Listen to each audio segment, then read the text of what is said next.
Okay, we're back. How you guys doing this morning? Welcome to Friday. Can you believe it? Friday, December the 10th. Welcome one and all to the show here at Stock Markets with Bruce, your buddy Uncle Bruce here. We're here for the last day of the week. It's option expiry day today, and what a week it has been. We are showing gains this morning all morning long, positive markets, a little bit. The Dow has been showing about a 100 point rise, kind of. We just saw the release of the much anticipated inflation estimates on inflation, and some analysts were saying that it would be over 7%. The consensus was it was supposed to be around 6.8%, and sure enough, 6.8% it is. That is the story. The markets are not plummeting from this news. They're not rocketing from this news. They are just kind of maintaining because of this news. So okay, we're we know the number is at 6.8%. The word used to be transitory. They were saying until a month ago, all these officials and Fed people and banking people, they were saying, "Oh, this is just temporary. It's transitory. It's a transitional inflation rate because of how the economy is restarting, and we have the logistics of getting product from point A to point B to point C to point D, and we have problems in the system here. We're trying to get everything fired up, but they're not using that word anymore. They're kind of saying, well, it could be a temporary thing. I don't know what transitionary, I guess, is a transition. Temporary is not for a long time.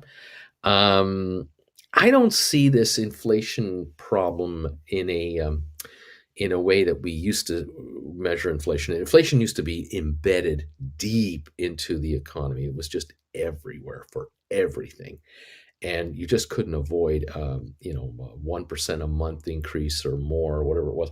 During the Reagan years, when Ronald Reagan was running the country in 82, 83, we were looking at 16 to 18% annual inflation. So that's 1.5% a month. And it was so deep in the system that even, your power bill would go up 1.5% a month, or the gas company would apply to regulators to raise the rates by 4% every 3 months to keep up, just to break even with inflation. They were trying to make extra money. They were just trying to cover. Then, of course, unionized employees would now negotiate with management for a new 3-year contract or 2-year contract, or whatever it will be. And management would come out with the we'll pay a 6% more a year. The employees are going, I don't think so. 18% inflation, and you're offering us 6%. You're raising prices of your goods to your customers at 15, 18% a year, and you're offering us 6. I don't think that's going to fly. And so, of course, unions were holding out. And in some cases, depending on how, let's say, critical the business was that these union members belong to, like, for example, in Canada, you used to have unionized workers that would sell beer at the provincial beer stores. This is way back when everything was so overregulated. You had breweries make the beer, but the only entities that could sell beer to the public by way of a beer bottle was through provincially regulated stores. Well, these were run by unions. So, of course, the union would have their strike vote on May 15th. Their contract would run out at the end of April, and they'd have their strike vote on May 15th if they weren't getting anywhere. And they would start striking on June 1, which is, in Canada, quite interesting how June 1, it starts getting hot out. It's really amazing how that worked. The timing these guys picked off was pretty smart. I have to hand it to these union guys. They would pick June 1 as their strike date, and the strike would last 6 weeks, and that would be the middle of July. And in the middle of July, I don't know if you Americans and you Europeans truly understand.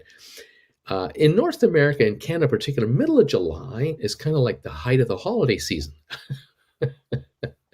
And it's also kind of like at the height of the hot weather in Canada. So beer sales usually topped out in the middle of July. So these union workers, they knew what they were doing, and of course the public would be really upset with the politicians because it's a government regulated business. It wasn't private enterprise, and so the calls would go out from free entrepreneurs would yell, why do we have to have unionized workers selling bottles of beer to the public? Why can't we just have the government have a wholesale agency that's non-unionized, and it buys the beer from the breweries, and then it then regulates which retail stores can sell beer to the public, and that can be mom and pop shops all over, in this case, the province of Alberta or elsewhere. And that way, you'd have a couple of things happening at the same time. One, you get rid of the unions who are selling beer to the public. But number two, you are creating thousands of new small businesses to replace this government bureaucracy beer store that's only open 5 days a week or 6 days a week at best, with limited hours at that. Here you're offering businesses that can open from like 10 in the morning till 10 at night, 7 days a week, and they're run by mom and pop type entrepreneurs. And that's exactly what Alberta did do. It took them until the 90s, but they finally did it, and they got rid of the provincial stores and replaced them with mom and pop stores. Now, I'm not talking just beer. I'm talking beer, wine, and booze, the whole enchilada. So now you can now buy and have been able to buy anything you want in Alberta at any of the stores, these stores in all strip malls and you name it, across the province. But what they did not do, and this is kind of interesting, I don't know if it's smart, but it was interesting. They did not allow the big grocery stores, the Costco's, the giant retail, they did not allow them to have liquor in their stores. They only allowed it for individually licensed, separate locations only, small business owners that had 600 to 1,500 square feet type shops, most of them. So that's how they opened it. That's how it started off. And it did create a huge demand for retail space in strip malls that were dying. And that spun off secondary stores next door. The pizza guy opened up. The Subway shop guy opened up. A quick, variety store would open up because the liquor store could not sell everything else in that store, only alcohol. It was only the alcohol sales. So it was really segmented, but it saved a lot of retail operators for a while. Anyway, that was the 80s and the 90s. Anyway, unions. But getting back to today, inflation right now is it's out there. It's transitory. It's the big shift over from a shutdown economy to a reopening economy. Yep, I get all that. 6.8%, to an old man like me, this is a nothing burger. But to the economists out there who heard the horror stories, read about the horror stories of the 80s, the 70s, the 80s, and inflation, it's like the second coming. This is it. Oh, this is the worst of all time. It's just not. It's not true. Keep in mind one other little ditty for you. Those of you out there who are watching me and have been watching me for quite a while now, you've been telling me consistently, many of you, that you, excuse me, you have been either have been headhunted or you've made a couple inquiries to find out what you're worth out in the street, apart from what you're worth to your current employer. Excuse me. And a number of you have happily let me know, hey, Uncle Bruce, I just want to send you this private email just to tell you, hey, man, because of you, I got off my fat derriere, and for the first time in a long time, and I've been promising myself I would do it, and I finally did it because you motivated me to get off my butt and do this. I made a couple of phone calls, and I sent out a couple of emails, and I sent out a couple of resumes just to see if I would get job offers from various entities and what kind of money these people are throwing around. And shockingly, you've realized, many of you, oh my God, I can shift from company A to company B, get more benefits than I have, and get 20, 25% more money. and that was just their opening offer. Others of you have figured out that if you go shopping around to three or four or five entities, which is an investment in your time, and it's scary leaving a firm you've been with a long time. When you don't like leaving what you kind of are comfortable with. But a lot of you have taken the time now and the effort to realize, oh my gosh, I've gone out there. I have four offers. I received four offers of employment after a month of digging it out, and not one of them was anywhere near what I'm getting paid now. They're all substantially higher, and that's given you some motivation to either one have a long hard chat with the existing company you're working with to renegotiate your employment status or what have you, and or you took a hike and said, sayonara, firm, I'm out of here. I'm joining these guys over here. And you still have three other offers sitting in the bank in case, that deal doesn't work out. It's not like you had four offers and three were exactly the same as what you had or wishy-washy, and then one was outstanding. No, they're all great. And you really now know how much more valuable you are. Anyway, the point of that is a number of you are realizing, gosh, 20-30% more money than what I've been earning, and inflation is 6.8%. Whoop-de-doo. I'm getting by. I'm trying to get by right now with what I'm paid. But if I can have a substantial increase in pay, this 6.8 thing isn't going to bother me that much, because as far as I'm concerned, my standard of living is going higher.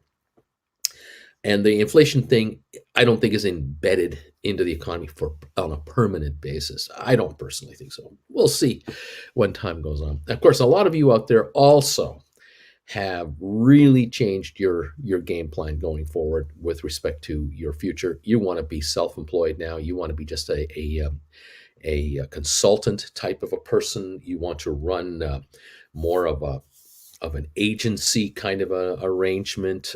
Some of you have the kind of skills that you might literally just offer your services on a part-time basis only to certain companies, because you don't want to be tied up with any one of them. You're quite happy to be the free agent, and you don't want to be employed full-time by company, whatever. You want to be able to just come and go as you wish, and you put your toe in the water and work for these guys for 10 hours a week or 20 hours a week and get a feel whether you like it or not. 10-20 hours over here, maybe 5 hours over there. However you schedule your thing. You have a 2-month arrangement, a 3-month arrangement, a 1-month arrangement, and you got 5 or 6 test drives going on in the next 3 months.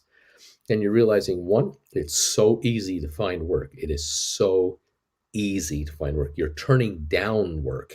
You can't do all the work that's being offered. They're offering you, 30 hours a week part-time. There's 5 firms that are offering you 30 hours a week part-time, 150 hours of part-time work available for you. You can't do it all. You can pick and choose who you want. You can limit the number of hours you're available.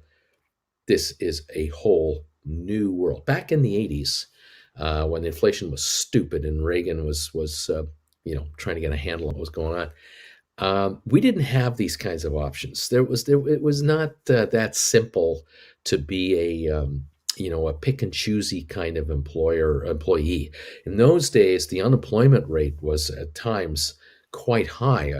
We went through a terrible recession in 79, 80, 81, and unemployment was 8, 10%, 12%. It was bad. And so if you had a job, you held it. And the employer knew they had you. They had you because you were terrified to lose your job. Now, there were employers who were not terrible employers. They were great employers. They knew their employees were nervous. They were tentative. They were walking on eggshells. And the employers made it very comfortable for their employees to just, hey, we're part of the team. We're nervous as a company. We know you're nervous as employees about the overall economic situation. We're in it together. We only succeed if you guys can give us, everything you've got. That's how we're going to make it, because we have to be better than the competition that we're up against. And a solid, comfortable workforce is the way to do it.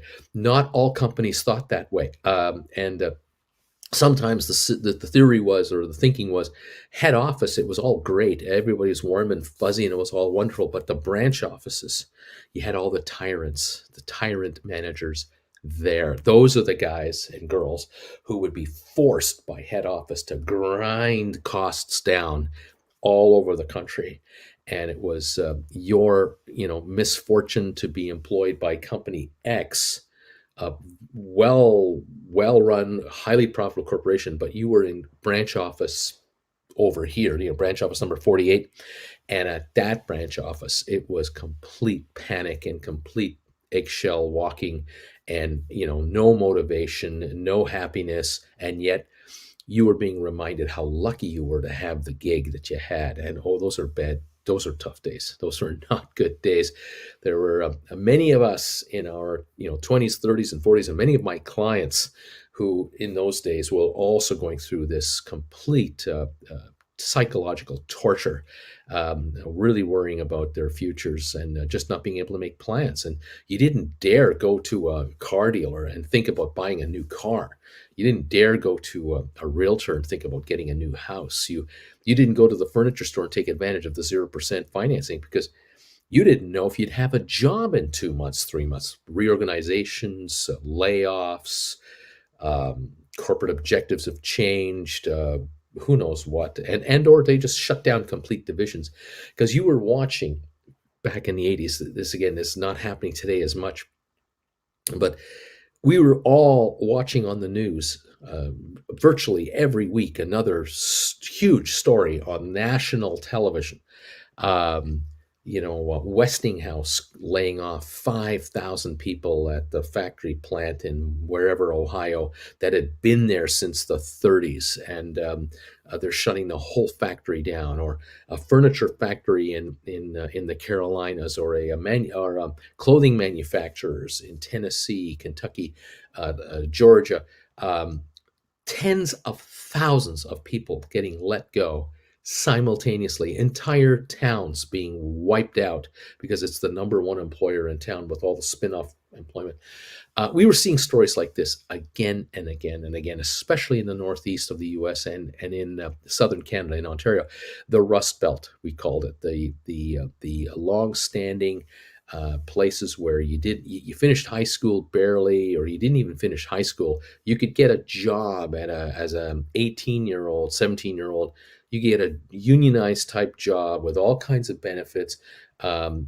Just grinding out 40 hours a week, but making really good money. And these are jobs that were around for 30, 40 years. And literally, there were parents, grandparents, parents, and grandchildren working in the same factory town, or same factories in the same town for 30 years. This was just ongoing. It was just a common, and it was a standard fare that you always had the place to go to work that dad had. You always could do that. And when those jobs disappeared overnight, the factories just shut down and they were gonzo.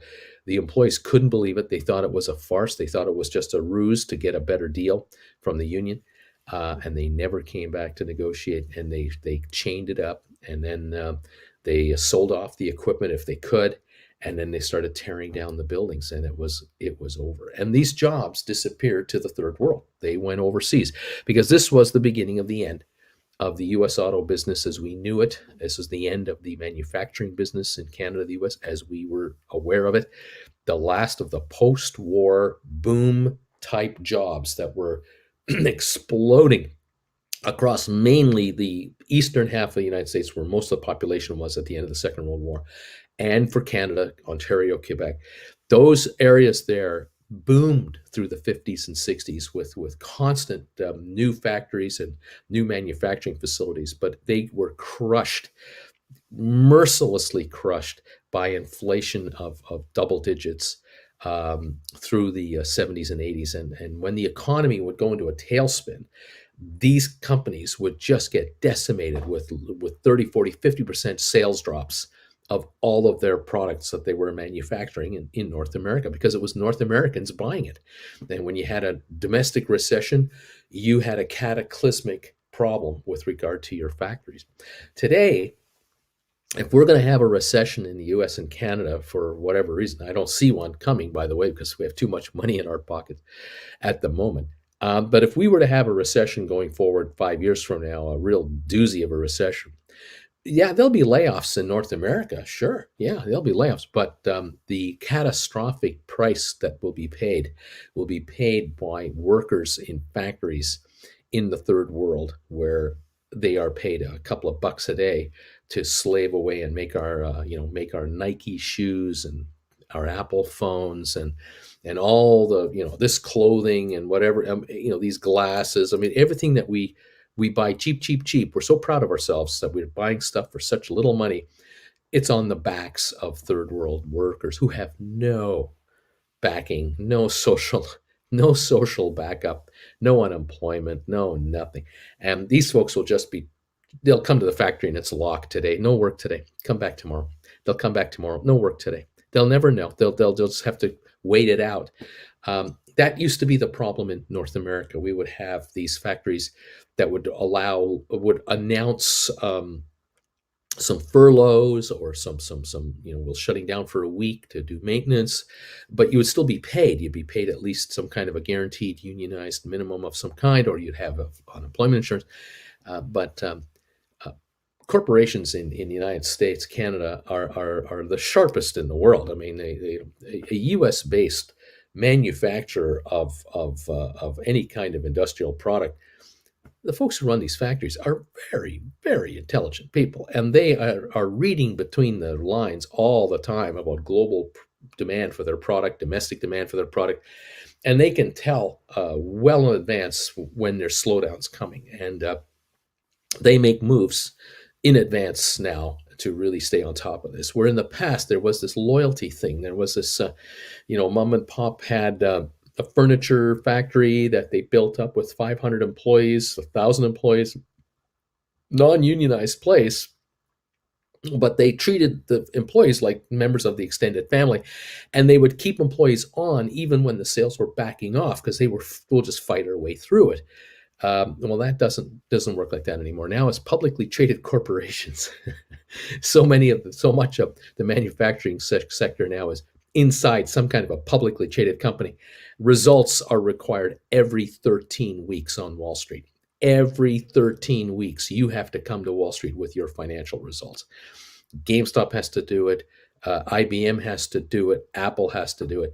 And Wall Street wants results, and they don't want wishy-washy projections. They don't want, we'll work our way through it. They don't want to hear that. That's not what that's not what they're there for. They want growth, and they want better returns on investment. They want more efficiencies because they're comparing your corporation and your business to the globe as a whole. And if you have a Pennsylvania-based company and you are producing mediocre results, and you're compared to a Dusseldorf-based German company or a Lausanne-based company in Switzerland or Milan in Italy or Tokyo, Japan, and these analysts are looking at the business you're in globally, and they're saying to you in Pittsburgh or wherever in Pennsylvania, saying, you guys you're just not getting it. You've got factories here in Pennsylvania with all these American workers, and your competitors, the Swiss competitor that you're up against, the German competitor, they don't have any factories in Germany. They have factories in Vietnam. They have factories in Indonesia. They have 5 factories all over the world, so that if there's a problem with a military coup in Myanmar, they've got a factory in Peru.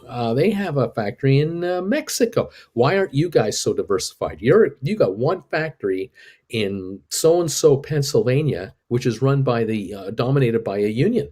The union has a strike vote. You're out of business until you negotiate a new deal. You guys are vulnerable. You have like an Achilles heel compared to your competition.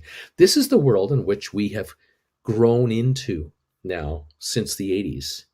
And it all started back in the 70s. It began, but it really took off in the 80s. And during the Reagan presidency, during those 8 years, tax breaks were being handed out to very wealthy people who didn't need them. Corporations making nothing but money got even bigger tax breaks because government was too big as far as Reagan was concerned. The problem was that he let loose all this leakage on the bottom that accelerated these corporations accelerated their redoing of the for the new world, and it had to be done, but unfortunately it got done at a brutal pace, and we had unemployment numbers that were a nightmare in the United States and Canada through the 80s and into the 90s, and it took quite some time for the unemployment rate to be calmed down a bit, and tamped down, but it cost millions and millions of workers across Canada and the United States their retirement, or a good chunk of the retirement, their benefits that they had worked 30 years to get and keep. It really upended the apple cart. And there were frankly, like the steel industry, the U.S. steel industry, they just walked. There was no loyalty to America from the U.S. steel industry. These guys walked out, and they just shut down their plants, and now they sold off their plants to Chinese and other foreign corporations through government loans and subsidies, foreign loans and subsidies, to literally just send the factory away. I know that in Kassel, no, in Dortmund, Germany, where my cousin lives. I visited him back in 2015. We went for a car ride together, and he wanted to show me around town. And he was a stockbroker, just like I was a stockbroker. So we were on the same level, and a fluent speaker of English, thank God. And so we were able to communicate very, very well. And he would drive me around town, and he said, here in Dortmund, we once had 7 steel factories. We were the heart of European steel production, all of Europe, especially Germany. He says, we don't have any here anymore. They're all gone. He says, I remember when I was a teenager, he says, I remember when I was a teenager, the last of the 2 steel mills were still running. And then the news came out that a Chinese state corporation had made a deal to buy one of the 2 remaining steel factories here in Dortmund. And it was hundreds of millions of euros and whatever it was. It was a lot of money, and the owners sold out. They just could not take this deal because they saw the future of their business, and it was declining. Even in Europe, with all the union protections and trade barriers and all that, even there, these factories could not make it. And the Chinese group, they bought the entire factory, paid everybody off, laid everybody off. People got their severance and all that. And then they literally took the equipment apart, the entire factory. They took it apart and shipped it to China piece by piece. And they built in China a brand new building and literally installed the steel factory from Germany inside that building and ran it. They hired German experts under contract, took them to China, gave them big fat salaries and bonuses, and these guys started up the steel factory over there, trained the Chinese managers to take it over, and after 5 years, it's now run by the Chinese. And of course, 10 years after that, that entire factory was obsolete, because in 10 years, the automation was coming on so dramatically that the Chinese realized, we can't make steel like Germans make steel. We certainly can't make steel like the Americans used to make steel, or the Canadians used to make steel. That was so labor intensive and so inefficient. It's impossible in today's world. This is 2000s. And so it's gone robotic. And so now a steel plant in China, the amount of output that a modern steel factory can crank out versus what the most modern 1985 steel plant in America or Canada could produce, it's incomparable. It's completely unable to compare. And so even though the Chinese bought these factories, and they bought many other factories and other businesses and literally just shipped them to China, because they figured our labor costs are 1/4 of the labor costs of the Europeans. So we can certainly make this steel factory work because we only have 1/4 of the labor costs that these guys have. And they were right. For 5 years, they were dead right. But 5 years after that, they realized, no, we have to go completely automated. And so they would gut these places. They would literally melt the steel part. They will literally melt the machinery down that was making steel into new steel with the new factory. And that's the way it's gone. And so my cousin was saying to me, these factories were never coming back. They never could come back. And even today, Dortmund or Mannheim, Germany, or Dresden, or any of the industrial type, the Ruhr Valley of Germany, the heart of industrial Germany, we cannot build a steel factory here that will compete with the Chinese steel factories. As modern as they are, we can't do it because our labor costs are incredibly expensive. Our land costs are impossible. And we have such restrictions on regulatory environmental rules. There's no way we can make 1 ton of metric steel in Germany without breaking all of our environmental safeguards. In China, they don't have those rules. In China, you got the mob running the whole show in Beijing. There are no environmental rules in China that you have to worry about because, so what? If the town that the factory is in is covered in soot, tough. Work or die. I mean, literally, you work or die, and you'll die working anyway. So we got 1.3 billion ants here. We we have the human capacity. We have the collateral, the people. We just we're holding families down to only having 1 or 2 children. We're restricting them to have kids. I mean, we can go to 2 billion people just like that anytime we want. We just can't feed them. So the human toll is not the problem. This is not an issue in China, but the pollution standards in the United States, Canada, Britain, France, Italy, Switzerland. You cannot build a new steel plant in those jurisdictions without breaking all the environmental rules. So it didn't happen. Things have changed. So the Rust Belt in the United States went the way of the dodo bird, as it did in Canada, as it did in Britain, Germany. Many of these high-end polluting type and high labor manufacturing centers have all been offloaded. And the factories that are now left in the US, Canada, and the rest of the G10 are very highly efficient factories with a much lower headcount per dollar of product going out the door. I mean, we're just so much better at it. So Ford today cranking out an F-150 pickup truck, the number of human beings that are needed to crank out an F-150 today with all the bells and whistles that the F-150 comes with, because a lot of you out there have one of these, versus an F-150 similar, high-end truck from 1980. It's incredible how few people are involved. The making of a Tesla Model 3 or a Model S or Model Y automobile SUV, the number of people that Elon Musk hires to make these vehicles of his is a fraction of what the rest of the world is using for the number of people they're using to make their vehicles. It is incredible. The number of parts inside a Tesla compared to the number of parts that a Mazda needs or a Hyundai needs or a Chevrolet needs, a gas engine type vehicle. It's unthinkable. It's incredibly low. The number of parts, it's a fraction.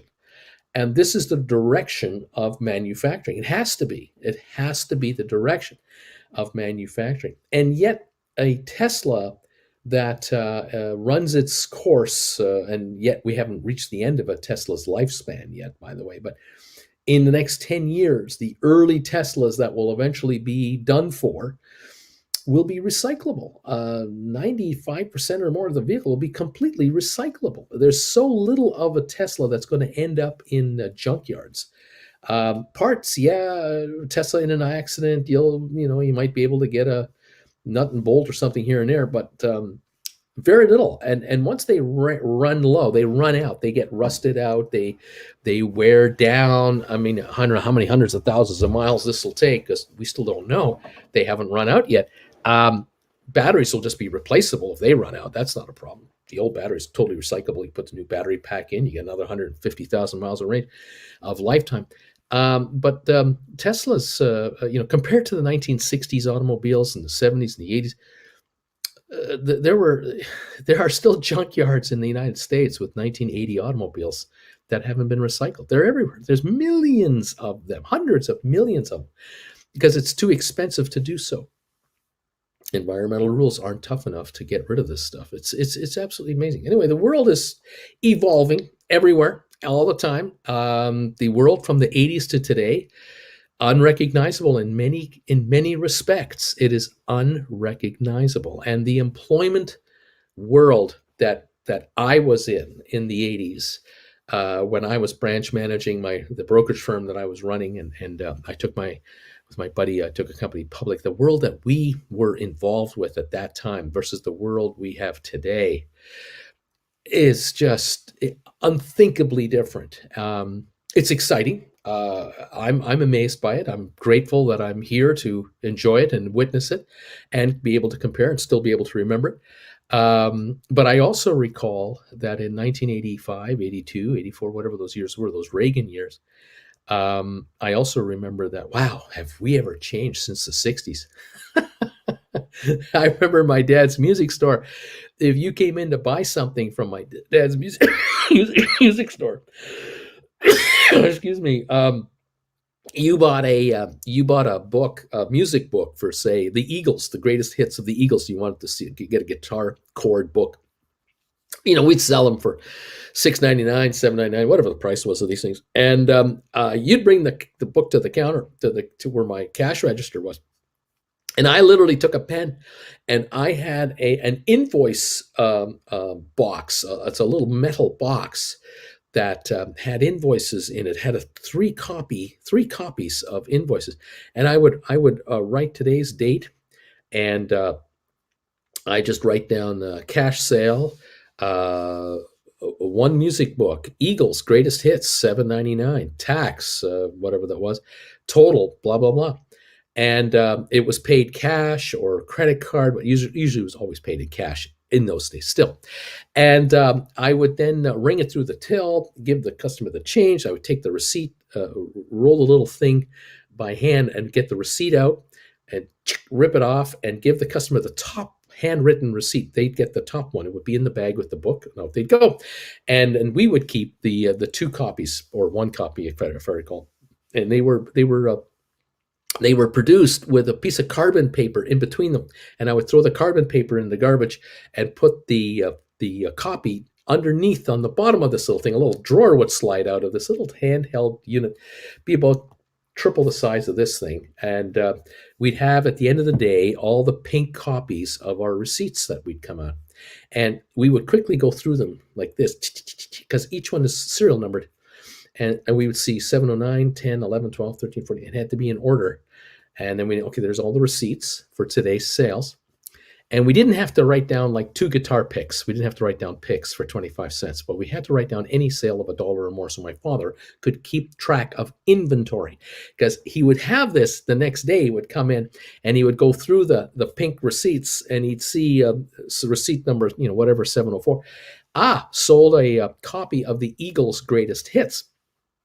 And what he would then do is he would go into his filing cabinet, which is right behind his desk, and he would take a look at all the music books that are in inventory.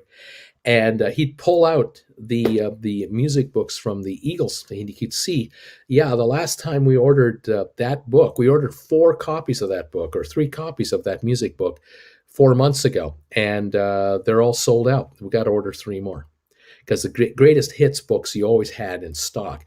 Certain albums, like the latest Eagles album, you might only bring in 2 copies, 3 copies, and you might never order it again, because there were books in our book racks that no one bought because the album was crap. And those 10 songs, nobody wanted to learn how to play those 10 songs. But the greatest hits of the Eagles or CCR or whomever always sold. And this is how he kept track of inventory. Well, in the mid 80s, it began to become automated, and we hadn't yet seen the scanners yet, but that was coming. By the late 80s, 90s, it's all scanned now. Of course, when you go through your grocery store, you scan the barcode, and that entire inventory process is now automated. And if you buy a music book at a music store today, one of these, gray, was it Greg Ash, whatever it says, Ash Music Centers, one of those big places. They just scan the book, and you bought a music book. The firm knows that they've sold the book. The manufacturer, the printer, the publisher of the book knows that that store location just sold that book. Or Sam Ash Music Centers has now sold 100 of the 300 copies of the Eagles' Greatest Hits book that they ordered 2 months ago. And as soon as the Sam Ash inventory numbers reach a certain point, automatic reorder of so many more books will be instituted. But the printer and publisher knows that we have to send 30 books to Chicago, 40 to New York, 10 to Atlanta, 5 to Miami, 15 to LA, because the centers, they know where the books are selling and where they aren't. So they're not going to send more books to Seattle if Seattle didn't sell any last quarter. It's that sophisticated today. And the book, of course, can be printed either in the US, Canada, Europe, Asia.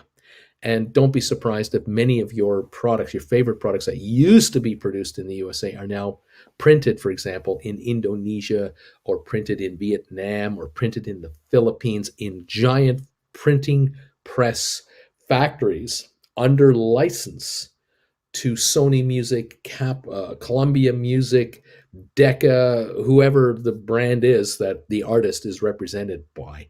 And that's assuming, this is assuming that you are buying a physical book of hits from the Eagles, as opposed to buying a digital book online and sitting in front of your computer with your guitar, looking at the chords and trying to play the chords. I have a problem with trying to read these chord progressions on a computer, because I really enjoy having a music stand in front of me and being old school with clothes hanger clips to hold the book open and flat. So I've got the whole song on 2 pages in front of me right there, rather than having to move my mouse. What's the chorus? What's the chord progression on the chorus? What are the words of the second verse? Oh yeah, there they are over there.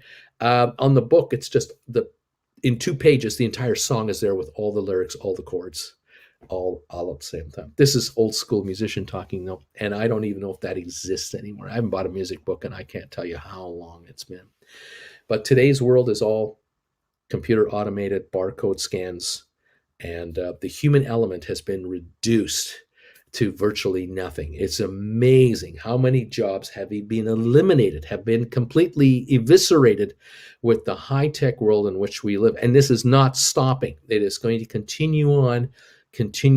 I may have mentioned yesterday, I think I mentioned yesterday, that if you go shopping here at our super Walmart, you now have to do your own checkout, because there used to be 40 cashiers checking out your groceries. You just run your card up, just like at Costco. You put the stuff on the belt and they run it through.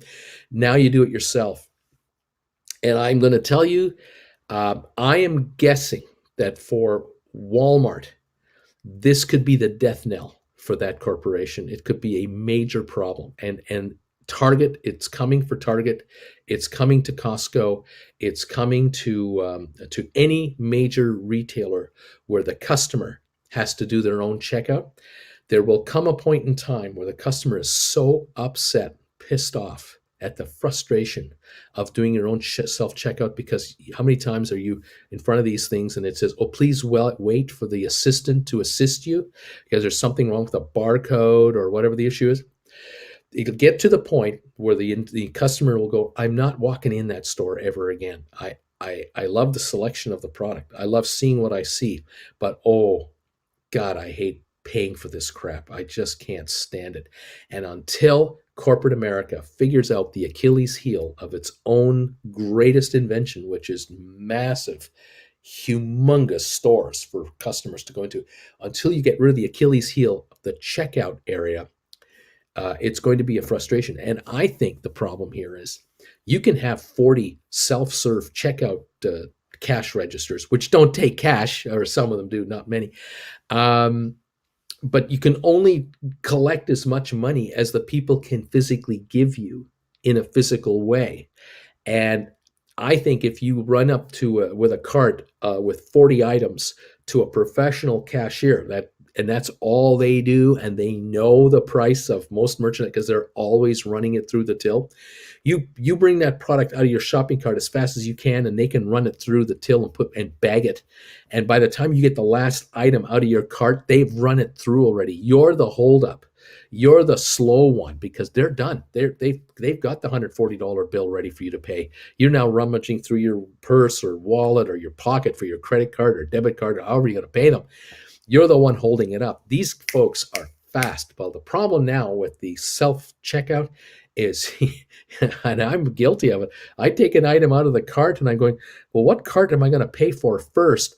And how many bags do I need? And where in the bag am I going to put this? And what am I going to bag first? Oh, I should bag the pork and beans first because they're in cans and it's heavy. Okay, where are the pork and beans?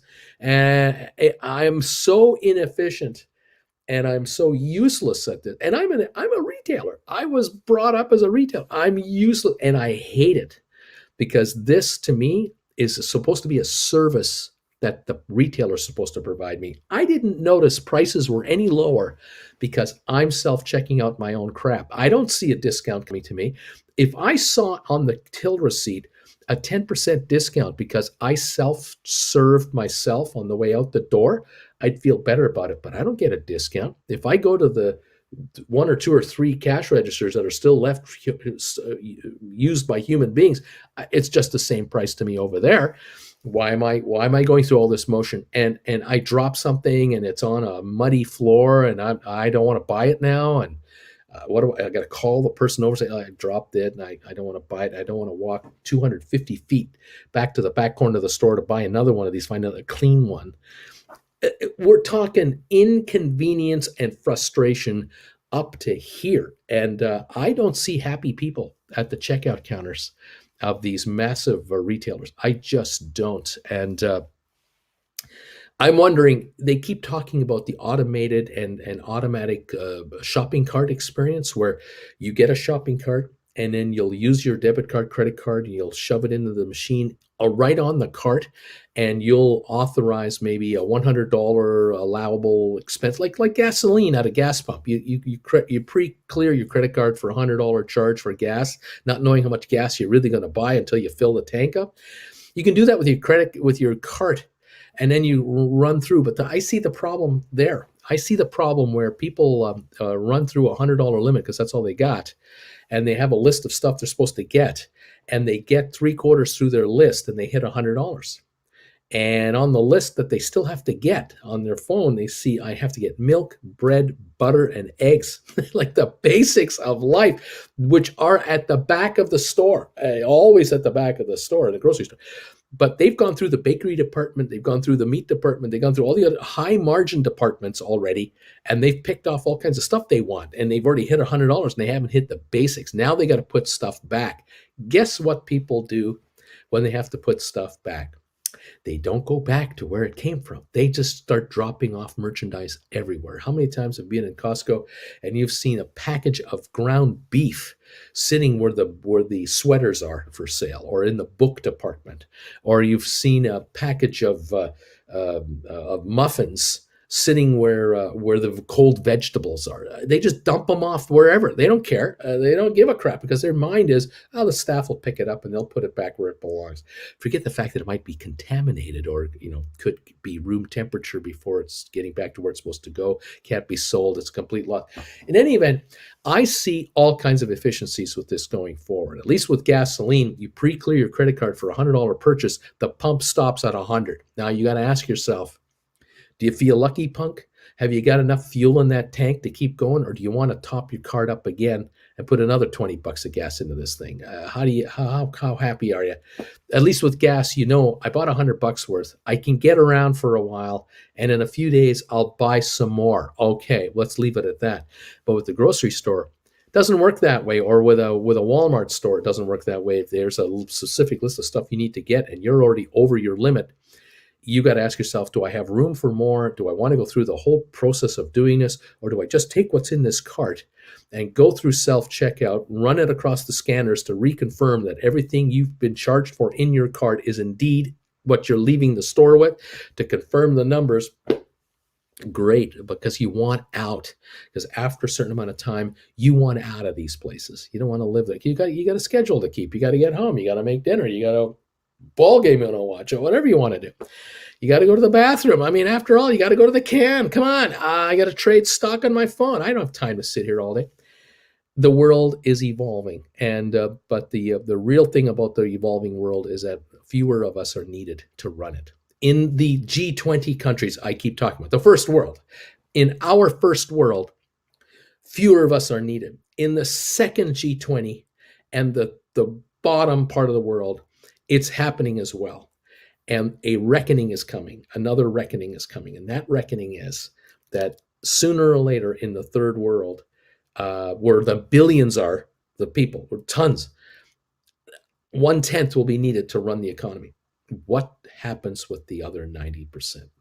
And this is the problem of the future of mankind, because if people sit around have nothing to do, they might have thoughts that governments don't want people to have, like let's overthrow the government and take over ourselves. Maybe our tribe should take over the government, and then only members of our tribe will get the choice jobs and will get the choice positions in the courts and in everything else, and will rule the world. And the other tribes that are minorities will just snuff them out, because that's what people start thinking about when they have all this idle time on their hands. And you occasionally will see these little juntas and coups happen in various third world countries, and you're going, what are those guys doing over there? And then you realize, oh, I know what they're doing. This tribe of people, this so-called political group of people, are snuffing out these people because there's more of them than them, or these feel oppressed versus those folks, and they're not getting along. And that's how it begins. Now, as long as that doesn't happen in the G20 and we're too busy working and making money and educating ourselves and raising our kids and being able to retire when we can retire and our banking machines work and everything, it's calm. But when we're not that happy, or we're not that satisfied, or we feel that we're being done wrong by others, we get creative with how we can protest this sort of stuff. Either we vote people out or we resort to other matters. And that's what's happening in the third world right in front of our faces. And there you have it. And this is why, last point I'll make, there are G10 and G20 countries now that are actively and really talking about the idea of a guaranteed minimum wage, where no matter who you are, what you do, what you're going to do, you're guaranteed a guaranteed monthly amount of money to live on. And you could be fully employed, you and your wife, both working, making $120,000 a year, doesn't matter. Each of you are guaranteed $2,000 a month, tax-free for the rest of your lives, inflation adjusted, guaranteed. And so if you plan to have children and you decide that you're only going to go on one income for a while, second income is always there, $2,000 a month, guaranteed, inflation adjustment, always there. Dad has his plus his wage. And you're only taxed on the money you make, not on the guaranteed you're getting. And if you are someone who hurt yourself badly in a skiing accident or a car accident or something like that, or something medically untoward happened, you're covered. You're covered medically, and you still have your salary. Your benefits of being part of the society are just automatically paid to you, whether you use them or not. And if you are smart and save the money for whatever, good on you. If you're an idiot and you smoke it away or drink it away or party it away, it's your money. Do what you want, but don't come crying to the government for any more assistance because you blew your $2,000 a month. This is it. From the day you're born until the day you die, you're going to get this guaranteed. This likely, not guaranteed for sure, but it is likely that a vast majority of the population will never have to demonstrate in the streets for better benefits or unemployment or health or whatever, because it's given to you. It's automatically part of society. Now you are more interested, you have more invested in the survival of your government and your social systems than the demise of it, because you're benefiting from it, or you know someone personally that does. This is the thinking of more and more of the countries out there as more and more of us become unemployed and will become more unemployed. And this is spreading to the entire planet. The problem is, unfortunately, the non G20 countries, the other 140 that are not G20, they can't afford to do this. They don't have that kind of capital. They don't have that kind of reserves. They don't have that kind of ability. And that's where billions more are coming from, are living. And this is where the G20 countries are closing their borders up or making it more difficult for the non-skilled to come in, because they don't want to have to pay to support the non-skilled. It's an investment they don't want to make. Whereas the third world is going, we can't, I can't keep millions of my citizens from leaving my country because we're starving here. They're going to leave. Only the top 10 or 20% of us who are here in this country can enjoy the good life. The other 80% are poor and destitute. And there is a dividing line between middle class and destitute. And it's a fine line, infinite. There's no question about it. Once you're under here, you are broke. And yeah, these are the desperados that are traveling. It's a world that's constantly in flux and has been through all my lifetime, will be through all your lifetime, has been through mankind's lifetime. We've always been moving. How did America get created? How did Canada get created? The destitute either got out of England, Europe, or were kicked out. How did Australia get founded? Prisoners were sent there for the rest of their lives. Don't stay here anymore. We don't want you here in Europe. Britain, we want you out of here. You're going to have a 20-year sentence in Australia. Get out. We don't ever come back, because you're never coming back.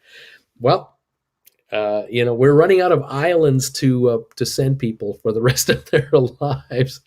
And so welcome to the world of 2021, and we'll see how it goes going forward. In any event, little by little, it's getting better, kind of, sort of getting better here and there. But there are places where you would not want to, you don't want to go, you don't want to live. And, you all know what countries I'm talking about. And we all see these charts and these surveys of the best places in the world to live and the worst places of the world to live, or the best standard of living versus the worst standard of living. We know who they are, where they are, and we're lucky where we are. We are lucky being here in the G20. Those viewers of mine who are in the third world, I'm sure I have very few. I have a few, but not many. I love you all, no matter where you live, no matter what it is you're doing and how you're trying to get ahead in the world. But I will admit that being where I am, doing what I'm doing, I'm a very lucky person, and I've always felt that way. And I'm pretty sure that 99.99% of my viewers feel the same way, being where they are and what they've been able to achieve in their lifetime. But I digress. We are 2 minutes away from opening, and the rant is over, and I want to welcome you to the show. I'm showing the Dow up 174 right now. I'm showing the S&P up 32 points, and I'm showing NASDAQ up 125. Now, in percentage terms, the leading market right now is the NASDAQ, 0.77% higher. S&P up 0.68, the Dow up 0.49. Oil, excuse me, up 87 cents, or a 1.25%. But it's at 71.81. We're not going to $99 a barrel, $120 a barrel, $150 a barrel. Dream on, Chester. It's not happening. We're drowning in this stuff. 71.87 right now is where we are at the moment, right at this second in time. We're about to open for trading, and we're going to see how the market wants to do for us.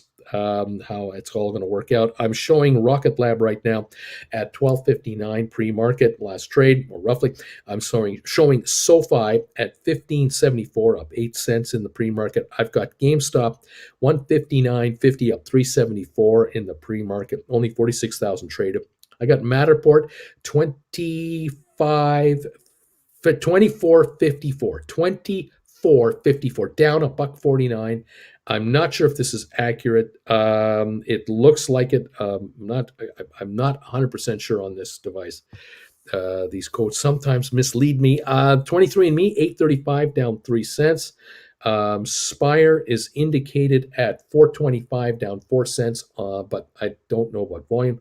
ATIP 369. I think the bells are going. I sense that Larry has hit the bells while I've been yapping away here. So let's just take a look at actual quotes and not worry about pre-markets anymore. We're actually starting to open up and trade. I'm showing now, let's get a refresh going here. The Dow was showing 175 on the upside. That's exactly what I'm showing right now. Showing 175 gain on the Dow, 32 on S&P, 120 on NASDAQ, and NASDAQ is the leader, followed by S&P and the Dow on a percentage gain basis. But all three are less than 1% higher at the moment. They're not like 1/10 of 1%, but they're not 1.5% either. We're 0.47 for the Dow, up to 0.72 for NASDAQ. It's okay. It's all right. But it's not convincing to me that we're on a rip-roaring day today. This is option expiry day for a zillion contracts out there for all these companies that have options trades. And so we're going to watch that very carefully and closely. What I see right now on the opening trades, I got Rocket Lab up 17 cents at $12.70 a share on 113,000 volume. SoFi, I'm showing at $15.70 a share, up 4 on 1.4 million so far this morning. I read a really good article on SoFi this morning, a very positive article on SoFi. The article literally highlights what we talk about here every day about SoFi. Every day we talk about how SoFi is gaining members, like aggressively gaining members. How members who now use SoFi don't want to go into a bank branch. They don't want to park their car in a branch, walk into the damn thing, get in line, talk to a teller, do a transaction. No, they want it all here, and they want to open their account on here. They don't even want to go into a branch to open an account. They want to do it on this. They want to do it from their on their lunch break, when they're at Del Taco having a bite to eat. They want to open an account.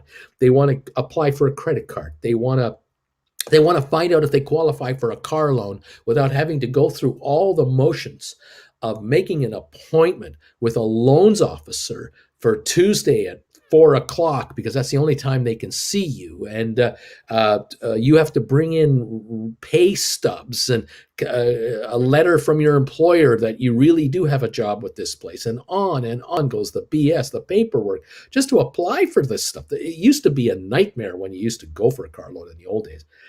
They don't want to do that. They want to do it here. They just want to, can I have a car loan or can't I? Can I buy the new blah, blah, blah model, or I can't? The car's 38 grand. I've got 10 grand down. I need a $28,000 loan. It's 5 years. What's the payment? You offering me it or not?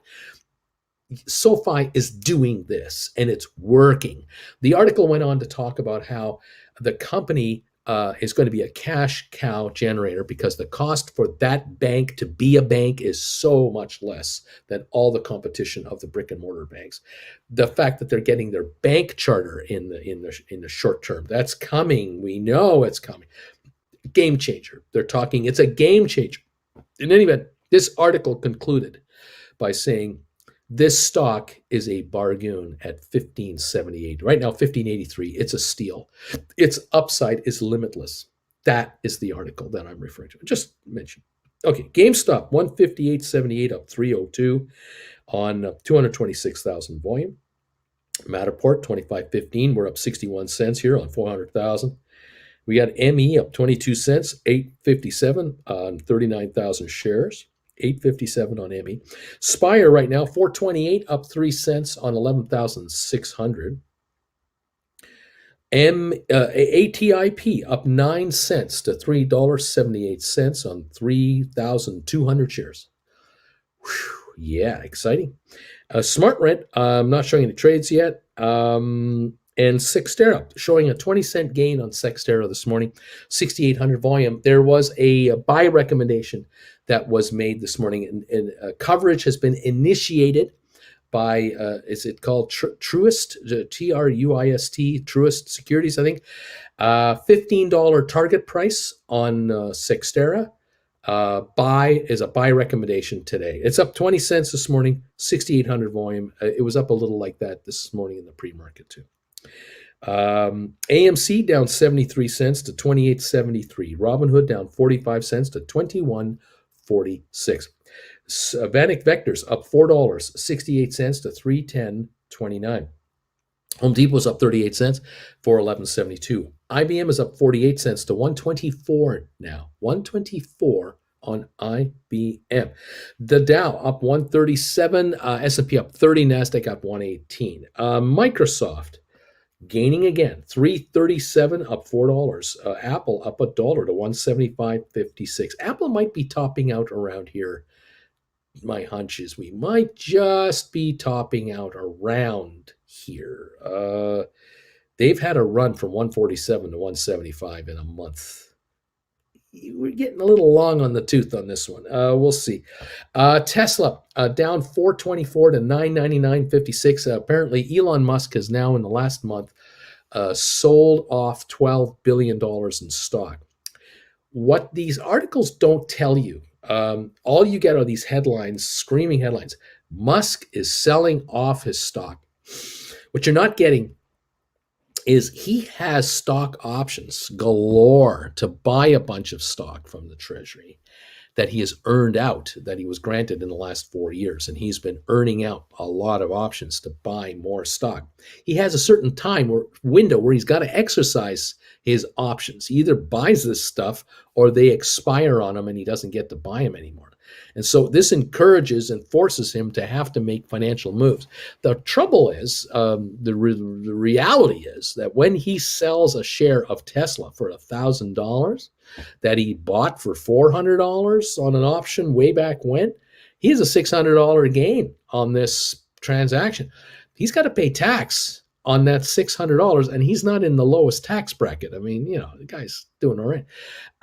So I don't know what the tax bracket is, but if it's 35%, just to kind of, because it's treated as income as far as he's concerned, it's not a capital gain. If he's got to pay 35% on $600 a share, he's got to cough up $200 a share in cash for taxes. So that goes to Uncle Sam. All right, leaves him with $800 a share. All right, now he has stock options at $600 where he can buy more stock. So he buys stock for $600 with the $800. Okay, but the stock is trading at $1,000. The IRS now says you owe us tax now on this purchase, because it's the end of the year and you're going to have to pay tax on this stock that you just bought for $600 that's trading at $1,000. 35% on the $400, $135 in tax. He has $200 left. He's now got $65 a share left in cash. So he sells $1 million worth of stock, pays the tax, buys a bunch of stock, pays the tax, and he's left with nickels and dimes. Don't cry for him, but this is the reality of the situation. Who's the winner in this transaction? You are. If you're an American, you're the winner. Why are you the winner? Because the United States government is getting a majority of this money. This $12 billion of stock he's selling, he's paying billions in taxes to the American people. The American people are the winners of an entrepreneur making a ton of money. Now, don't feel sorry for Elon. Remember, he just rolled over stock from 400 now to 600, and he's paid tax on it to 1,000. What's his incentive now? Get the stock to $2,000. Because if it goes to $2,000, he's up $1,000 from 1,000 tax paid up to $2,000, where he will pay tax when he sells it there. So it's great. It's just terrific. He makes great cars. He does very well financially. He's growing his wealth dramatically. And America is earning income tax. And isn't that great? He's helping pay for the very roads and bridges that his cars drive on. So that's a good thing, because without bridges and roads, no one would need a Tesla. What do you need a Tesla for if you have nowhere to drive it? So the American taxpayer delivers the roads and highways and interstates, and the cities and the counties and the states provide all the interstate roadways and everything else. We have places to go with these things. And so Tesla benefits from the social build out of the infrastructure. And we have, in this case, just this one guy paying towards the cost of doing it, because he's benefiting from us who have given the roads to his customers to drive the cars, I being one of them. I think it's a wonderful thing. I think it's great that Americans can afford to pay tax, as can Canadians and Germans and the UK. Because if we can build out our infrastructure and make it better, It makes it easier for grandma and grandpa to see the grandkids. It's just a smart move. It's easier for Amazon to send you that favorite item you wanted that you clicked on because the truck driver is driving on roads that aren't pothole filled. You don't want a trucker having to replace front axles to get you a $15 item. You might think you're not paying for it, but you are. You're paying for that trucker to get repaired because it's built into the price of the goods. So, yeah, better highways and roads and bridges are a good thing. Someone has to pay for it. We all pay for it. In reality, we all do pay. We either take the bridge or we send someone over that bridge to get a good to us or get a good to a factory to make an item that gets to us eventually. We all pay, we all benefit. All right. Bed Bath & Beyond down 13 cents. BlackBerry up a nickel. Royal Caribbean up 36 cents. Goldman up $1.38. That's where we have some of my early quotes. I'm also looking at Cisco, which is if I could find it here, it's here somewhere. Where's my Cisco? Cisco up 93 cents to 58.48. Looking good on Cisco. Again, thank you everybody for being here today, hanging out with me and listening to the rant. Appreciate this very much. We appreciate all of you who have come by to say hi to us already. If you're a subscriber to this channel, I want to thank you for hitting that subscribe button. Appreciate that. We love to grow our subscribers if at all possible, and we thank you. This week, we've had our first up day in a long time, although I've had 2 down days since. I may have spoke too soon, but thank you, those of you who are becoming members of this channel or subscribers. If you're becoming a member or are already a member, if you don't know how much I appreciate you, then you don't listen to me. You know how much I love you guys. The backbone of this channel are the members of this channel. The members of this channel keep me on the air because I can guarantee you, rest assured, there would be no way I would be able to be on the air to talk to you about the markets in plain English if I were to try to live off of the revenues that YouTube pays me for the ads that you get when you watch me. Some of you, I'm sure all of you are getting a pre-show ad of some kind. You're skipping it, which most of you do. I do. So the amount of money that YouTube pays me is pennies, just pennies. I actually make more money from any of you out there that are subscribing to Apple or to YouTube's a premium service. If you're paying what, $10 bucks, $12 a month to YouTube to be part of the premium service to not get ads, you guys make me more money than anyone who watches ads. It's true. And I do have a fair number of people who watch me on the streaming service that Apple offers, where they give you music and other benefits and stuff. Fantastic. About a third of all the revenue that YouTube pays me comes from premium member sponsorship money, premium member money. That's a third of it, and it's growing. It's slowly but surely becoming a larger piece of the pie because some of you spend a few hours with me every day, which I'm amazed at and I appreciate. Those of you who are members, you are the backbone of this channel. I am able to just, I can kind of count on a certain number of you renewing your membership every month and being here with me. You're making comments with me all the time, commenting to each other, which is beautiful, using the emojis.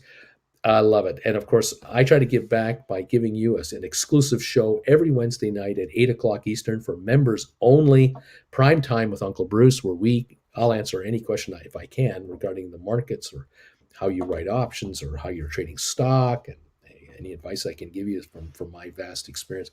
Do the best I can. I thank you all for that. Then, of course, those of you who engage my services from time to time, where you want to have a one-on-one chat with me via a video link like right here through StreamYard, but privately, I do those on Saturdays and Sundays most weekends. I appreciate all of you who look me up for that.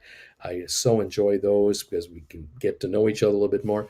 And then, of course, those of you who have decided you really do want to change your life and you don't want to be doing the same old that you've been doing for how long, and you've seen friends and coworkers and relatives, you have seen the future where you're in your 30s and you're looking at people in their 50s and you have seen what they've been doing for the last 30 years of their life, grudging it out, grunting it out at work every day and hating it.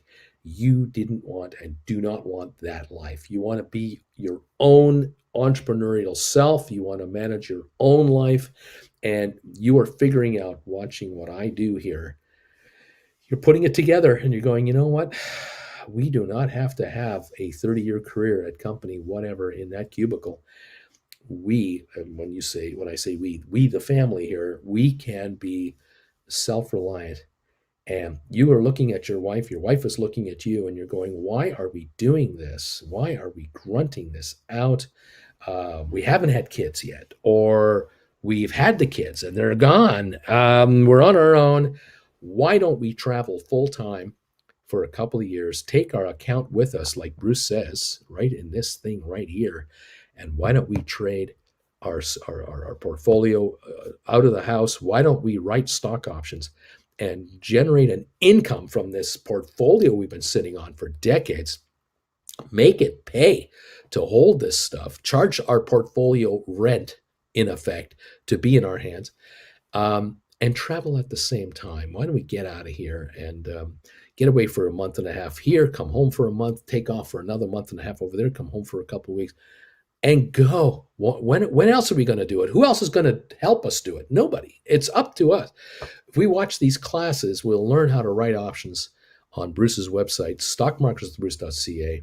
Check out his classes, start writing options ourselves, and get out from under this grind hellhole that we're locked in here with.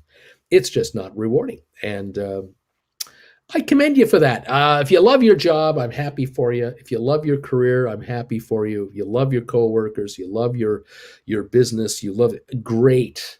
Then you've got the ultimate dream. You're not even working. You're going to a place, socializing with people, and being paid to do it. You're the winner. You're one of the top 1%ers that you've landed. But there are many of you out there who hate the position you're in. You don't like the fact that you're still paying student loans off 10 years after you've graduated. You don't like the fact that you deep down inside, you're going to have to help your kids pay off their student loans. And it's going to come from your home equity or assets you have. It's coming. And you need additional income from the outside to minimize that shock to your financial system, because the kids can't make it. They're so high in debt. They're just up to their necks. Some of you are parents who have kids that have been divorced already, and you know what kind of nightmares they're facing, and you're helping them out, and you're trying to see the grandkids, and it's not that easy from time to time to make that work. I know there's the real world, and then there's the pretend world. And you can watch YouTubers out there talk to you about a pretend imaginary world where it's all honeydew and chestnuts, and it's happy times, and it's just nothing but great times, and all is well. I'm trying to talk to you like a human being, and I'm telling you, hey, if I can help you make $1,000 a month more, $5,000 a month more, $8,000 a month more, $15,000 a month more, $50,000 a month more. I don't know what the number is, because I have no idea what your portfolio sizes are. But if there's a way that I can help you increase your revenues coming in the front door that allow you now to allocate additional funds to IOUs and bills and loans you've got and obligations you need to look after for whatever reason the obligations exist, if I can somehow help you attain these and handle these and or eliminate debts that you've been sitting on and paying off on, these credit card charges where you're just making the minimums, you're barely getting by on the minimums. If I can somehow help you find a way to generate income to knock these debts off of your life and get this crap off your back, you might do this when you walk out the door tomorrow. You might just be a little taller, and your back is a little straighter, and you've got a little more inner confidence in yourself, in your life, in your future. You've seen the other side of the stock market that no one talks to you about. I don't see other YouTubers talking to you about this end of the market.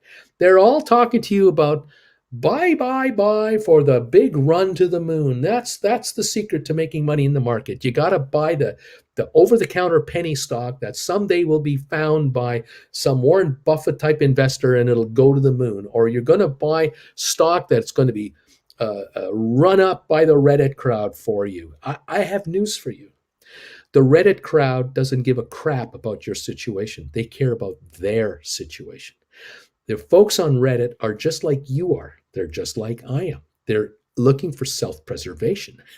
I get it. It makes sense to me. There is power in numbers. Yeah, there sure is power in numbers. But I got to tell you, there's power in awareness, way more power in awareness. It is when you take the knowledge that you can gather up on how the stock market actually works and how it actually functions and make it work for you personally, you're empowering yourself and you're not relying on a group of radical investors that Congress calls you. You're not part of this rabble crowd that Reddit is accused of being. You're a smart, sophisticated person who has taken control of your life and investments and has decided enough is enough. I am now going to manage my portfolio and make it pay me at a risk tolerance I'm happy with. I've got an acceptable risk tolerance and not beyond that. And I'm not going to be swayed by anything Bruce says or anybody else. I am happy to be in a certain category of investing and a certain risk level, and that's it. And if Bruce says something like that appeals to me, fine. If he doesn't, fine as well. Am I the answer to every one of your problems? No. Am I the answer to every investor's problems? No. I have a style that I like to talk about in plain English on this market, and I like to talk to you about how you can take control of your investments and build your portfolio up on a cash flow basis, a diversified basis, some stocks that are very, blue chip, high end, some stocks that are speculative, lower end, a little mix of everything. But there's ways for you to make money from the money you have in your portfolios. And whether you're going to write options on Apple or on IBM or on Home Depot or on Microsoft or write options on Goldman Sachs, or whether you're going to write poor man covered calls on any stock you want to write options on, or whether you're just going to write options on Matterport, or eventually you wait for SoFi to break 20 and Rocket Lab to break $20 here, start writing options on those again. Yeah, there's all kinds of ways for you to benefit from this market. Conservatively, practically, and without just putting yourself through the ringer with stress. We're here. I'm trying to be here to help you reduce your stress. And if I can find a way to reduce mistakes that you might make, gambles that you shouldn't be doing, long shots you shouldn't be playing, where you can be focused and day in and day out, stay in the program and build the wealth of your portfolio up. You'll sit back a year from now, 2 years from now, 3 years from now and go, thank God I did it that way. The road I was on was a loser. I have been just making mistake after mistake after mistake for 15 years in the marketplace, and I have nothing to show for it. I put my money into these funds and these ETFs and these deals that my employer was putting me into, and I got nothing to show for it. I have no way to retire going forward because the returns that these things are generating are not enough to keep up with inflation, which today is at 6.8%. And so it's time to outdo inflation, and it's time to outdo the competition. And it's time now for you to be on the top 50% of returns as opposed to the bottom 50% of returns. If you can be smarter than 50% of all the investors out there, and you can do smarter trades and better trades than the bottom half of the investors, you'll steal their money and take it to yours, make it yours. Because let's face facts. If a stock goes up in value and you own that stock, you're richer. Whoever sold that stock to you is now crying in their beer because they sold it to you and then it went up. And they lost, you gained. This is the market. It's all personal. The mafia says it's nothing personal, it's business. Well, you know what? The market is kind of like that, but it's also personal because it's business because you're doing business in the market and trying to get the right investments in your pocket. But it's personal because you're a winner and someone else is a loser. And you don't want to be the loser. You want the loser to be the uneducated, the wild gambler, the individual that's looking for the long shot payoff, the individual that actually believes that every stock that they can get into could be a lottery ticket to untold wealth. Those are the folks you're making the money on. And I can tell you that Warren Buffett and all the other senior hedge fund managers and top investment gurus out there make an absolute fortune from the uneducated, from the long shot players, from the absolute gamblers who do not stay focused and disciplined. This is where the money comes from. It's just that simple. And you've got to become one of these people. And that means investing in yourself and investing in a program to make it pay. And I've put together 10 lessons. Does it show you everything about the stock market? Nope. Does it show you everything you need to know about everything in life? No, it doesn't. I've put 10 lessons together where I have completely put you into a box. I have brought you into a little tiny segment of this stock market that less than 1% of the market players actually participate in. And it's learning how to write call options and put options and spreads against investments you've already got.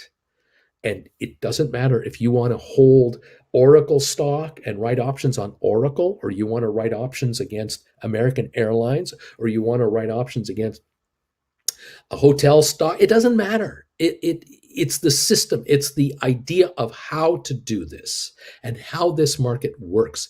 Because the options market is as liquid, if not more liquid, than the stock market is. It is, in the terms of hundreds of billions of dollars a day changing hands, just as large as the stock market is. It's international and it's 24/7 in many ways, and it covers all kinds of stocks out there. I mean, of the 500 S&P, I would bet you that all of them have stock options against them. I'm sure all of them do.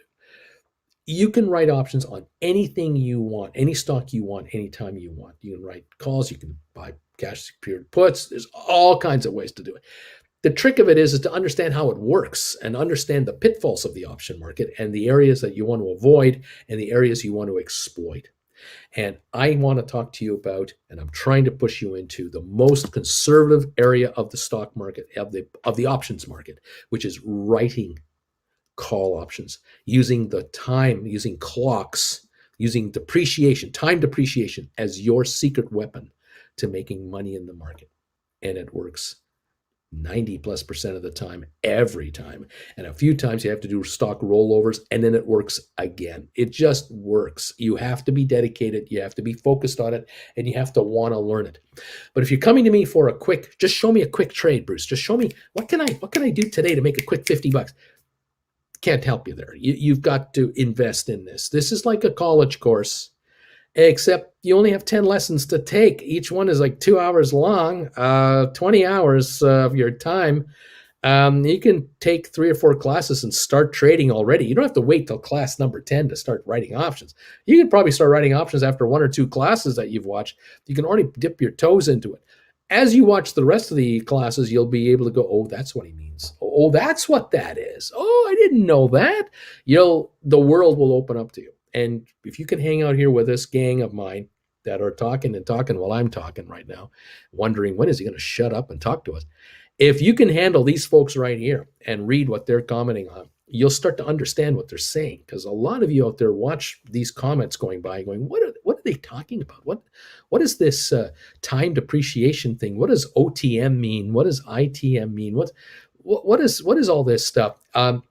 There's a reason why these folks are here talking the way they're talking. These folks have figured it out along through me, I guess, that, you know what, there's a way to make money in this market that 99% of the people don't use. And it's been available since the 70s. It has been available since then. And only in the last 5-10 years have a lot more people gotten into it. But even with that, all the folks who've started playing the stock market in the last 2 years using this device here, 90 to 95% of the people who started trading with this did not know what they're doing. And some of them are right here watching me right now. You know it. You told me that I started trading on the market with this device here. I didn't know what I was doing. I still don't quite understand what I'm doing. And I'm telling you, why don't you watch my classes and become smarter than those folks, more knowledgeable than those folks? Because they're out there around the world. They're out there, and there are trillions of dollars, trillions with a T of dollars in the market that are available for you to take your piece of, because you're a smarter trader, you're a more educated trader, you're a more educated investor, because you're just taking these $100 a piece courses one at a time, whenever you want. You can watch them again and again and again. You're not signing up to commit yourself to watch all 10 at all. If you feel after the third or fourth class that you've learned enough and you're happy just doing what you're doing, stop there. It's all good. Knock yourself out. I'm not asking you to come up with $10,000 in tuition fees. I'm not asking you to go out and borrow thousands of dollars to take all my courses. You don't have to do that. It's $100 a class. Knock yourself out on a la carte pricing. I'm here during market hours. If you're a member of this channel, you can ask me a question. Generally speaking, I don't talk this much. I usually try to get right to the comments. But today I wanted to make sure we all understand each other, especially those of you who are new, who've not seen me before, or you've watched me casually. What's he all about? What's his objective? What's with this guy? Why does this guy with a face for radio, why is he on camera? Why doesn't he just talk with a still picture of a beautiful girl on there? Why? There's a lot of questions that have to be answered, but I do the best I can. Thank you all for joining me today. Thanks for being here. Thank you for the thumbs ups already today on this show. 283 of them. Can't ask for more than that. If you're able to throw a thumbs up for us, I would appreciate it very much. It would help the channel a lot. As far as where we're at right now, we're up 100. We're at 156.30 on Gamestop. We're up 54 cents today. The high 162, the low 152. It's a nothing burger today at this point. The Dow's up 108 points. S&P is up 22. NASDAQ is up 55 or so. That's where we're at right now. And we're watching the markets to see what they're going to do and where they're going to go. And are we going for a ride up or down? We don't know. Rocket Lab is up 30 cents. SoFi is down 44. GameStop is up now a nickel. Matterport is down 84 cents. ME is up 11. Spire is up 6.5 cents. We got ATIP up 5 cents. SmartRent up 19. And Cyxtera up 19. So some of the stocks that are up, you might not be happy about. Some of the stocks that are down, you're not happy about. It's the market. Welcome to the stock market. It is what it is. The Dow, the IBM 124.74 going for 125. The Dow up 119. Microsoft up 6.25. Apple is now up 93 cents. Royal Caribbean down 67 cents. Started with a positive, now negative at 74.03. Goldman Sachs down 358 to 392 per share. Google's up $18. Amazon is down $18. Facebook up $2. And we have Cisco right now sitting in and or around up $1.46 to 59.01. And I know there's a particular gentleman out there who's really happy about that today because I have a suspicion that he may well be getting a stink offer filled the way that stock's going. And I'm a happy guy for that gentleman. Thank you all so much for hanging around here and with your comments. Thank you for your patience while I'm just yabbering on here about whatever's going on. Appreciate you all being with me here today. If you have any questions about the market, make an attempt to drop it off in the box. I'll see if I can get to it. It's unbelievable. My daughter arrived last night from Calgary. Flew in from miserable weather to not so miserable weather, but we're still in the 60s today instead of in the 90s, but that's the way it is. We're hanging in there. Tomorrow, big day for this channel, for this YouTuber. Tomorrow, the big day. Jennifer and I will be driving to Ontario, California. We're going to the Outback Steakhouse right by the Ontario Mills Mall, and we're going to be meeting and greeting viewers on this channel in person for the very first time, and I am looking forward to it. We are frantically trying to set up our last of our little things here that we have to do, and get out there tomorrow and visit with you. We are very much looking forward to it, and we're pretty sure it will go quite nicely, and this should be a lot of fun. If you're coming out for that event, if you have already sent a donation to us, and you're coming out to it, please send me an email. Tell me, Bruce, I sent you a payment on November, whatever. My wife and I are coming. Our names are, please give me your names so that we can check you in when you arrive, and we'll make sure that you belong there. Want to make sure we're staying on top of this. Thank you all so much for your kind support and your willingness to come and see us. We're very much looking forward to having you come by. All right, let me get to the comments if this is possible. I'm so far behind. I'm going to go right to new comments here. I am a zillion behind, and there's no way I can read them all from an hour ago. Anyway, thank you. And let's see. Yeah, I remember telling a friend. So this is Red Solo Cup saying, I remember telling a friend, I can't handle the $100 or $200 swings one specific EV stock had almost daily. Enter December 2021. Let's see. Let's see what else is going on here. People are putting in stink bids to try to get cheap stock, which is great. And let's see. My stock portfolio is down. My IQ portfolio is flat, asks Max. And let's see. Who else is here? I'm not telling anybody. I'm not selling anything today, says the Credit Savage. I'm buying back covered calls I sold for around 80% gains. Come on, rancid bids. Well done. And let's see here. Did you see the cat in the background? Thank God, finally. Let's see what else is going on. Yeah, my stocks are down, and yet I have more cash in my account. Selling options works for me. There you are. Without writing options, if you don't write options, you're playing the market one way. You're a one-way player, and unfortunately, you're like a sheep. You're with a herd of sheep. And you're being influenced by a lot of factors that you have no control over. Plus, they got that dog running around the outside of that herd. You're just being steered with the herd wherever the herd is going. If you're an option writer, you are making money in up markets or down markets. If stocks go up, hey, your stock goes up. You're happy. Stocks go down. Your options are dropping in value, which you shorted, and you're looking to buy them back for a gain. Thank you very much. If stocks stay flat, don't do anything, they have a very light range, they just kind of wavering a little bit, you're a happy camper. You're making money on your options that you've written because they're deteriorating as time eats their value up, and you're generating nice returns from these depreciating contracts. This is the number one thing. It's an absolute market that goes in your direction. Even if stocks go up over the life of a contract you've written, if you've written a call option that's $10 out of the money, good for 3 weeks, and the stock that you've written against goes up $3 a week in value during those 3 weeks, the stock went up $9 a share.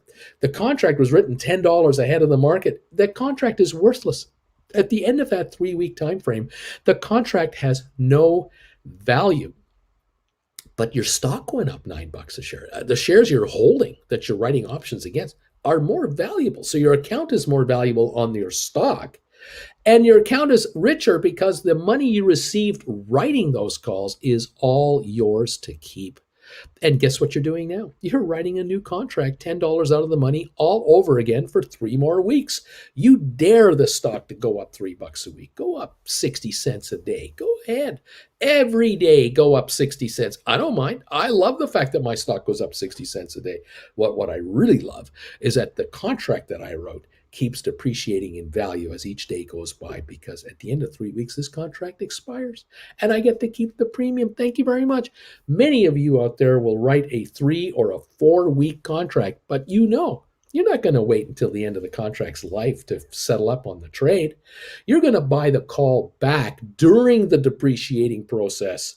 You might write the call at $5 and buy it for $1.20. You might write it for $8 and buy it back for $3. You might write a call for $15 and buy it back for $5. You are targeting depreciating contract values as your secret weapon to just haul in this cash. Remember, when you sell a call option against a stock you own, you get the cash today. The cash is in your account immediately. It's your money. You will use whatever amount of that money you want to buy that call back. Under ideal circumstances, you'll buy it back for less money. Under unideal circumstances, the stock goes up so much in value quickly that unexpectedly jumps a little faster than we think, that you have to buy the call contract back at a higher price than you sold it for. Keeping in mind that even if you do pay a couple of bucks more for the option that you wrote last week, your stock will likely has gone up $8 or $10 a share in a hurry. So you're way up on your stock and you're down a little on this contract. It doesn't matter. You buy that call back, and now you're going to write another call option that might be 2-3 weeks further out at a higher strike price, and it'll replace the contract you just bought back. You'll sell it for the same price you bought this one back for, or a higher price. You're constantly bringing in fresh additional cash into your account. And this comment right here is absolutely accurate, that the market goes down and I have more money in my account. I've never had this happen before, because in the past, when my stocks went down, I was less rich. My account value just went down. I had no additional cash in my account. And even when my stocks went up, I had no additional cash in my account, because only the balance on my balance sheet showed a higher value in my account. There's no new money in my account. There is writing call options. There you go. Let's see. I'm excited. Oh, I'm excited about that meet and greet. Larry, buddy, thank you for the thumbs ups. I appreciate it. Let's go here. Nelson says, I'm thumbs up number 91. Here we go. The Outback meet and greet. There you go. I have 100 GameStop. What strike price and expiry date should I choose for a covered call now? What do you think, Bruce? Well, we're at 154.19 on the stock. And today's high and low, we were as low as 152, which was about 15 minutes into the opening. The high of the day was the opening, around 159 to 162. I think what you want to do today and through the weekend is probably not do much of anything today. I think you want to wait till Monday.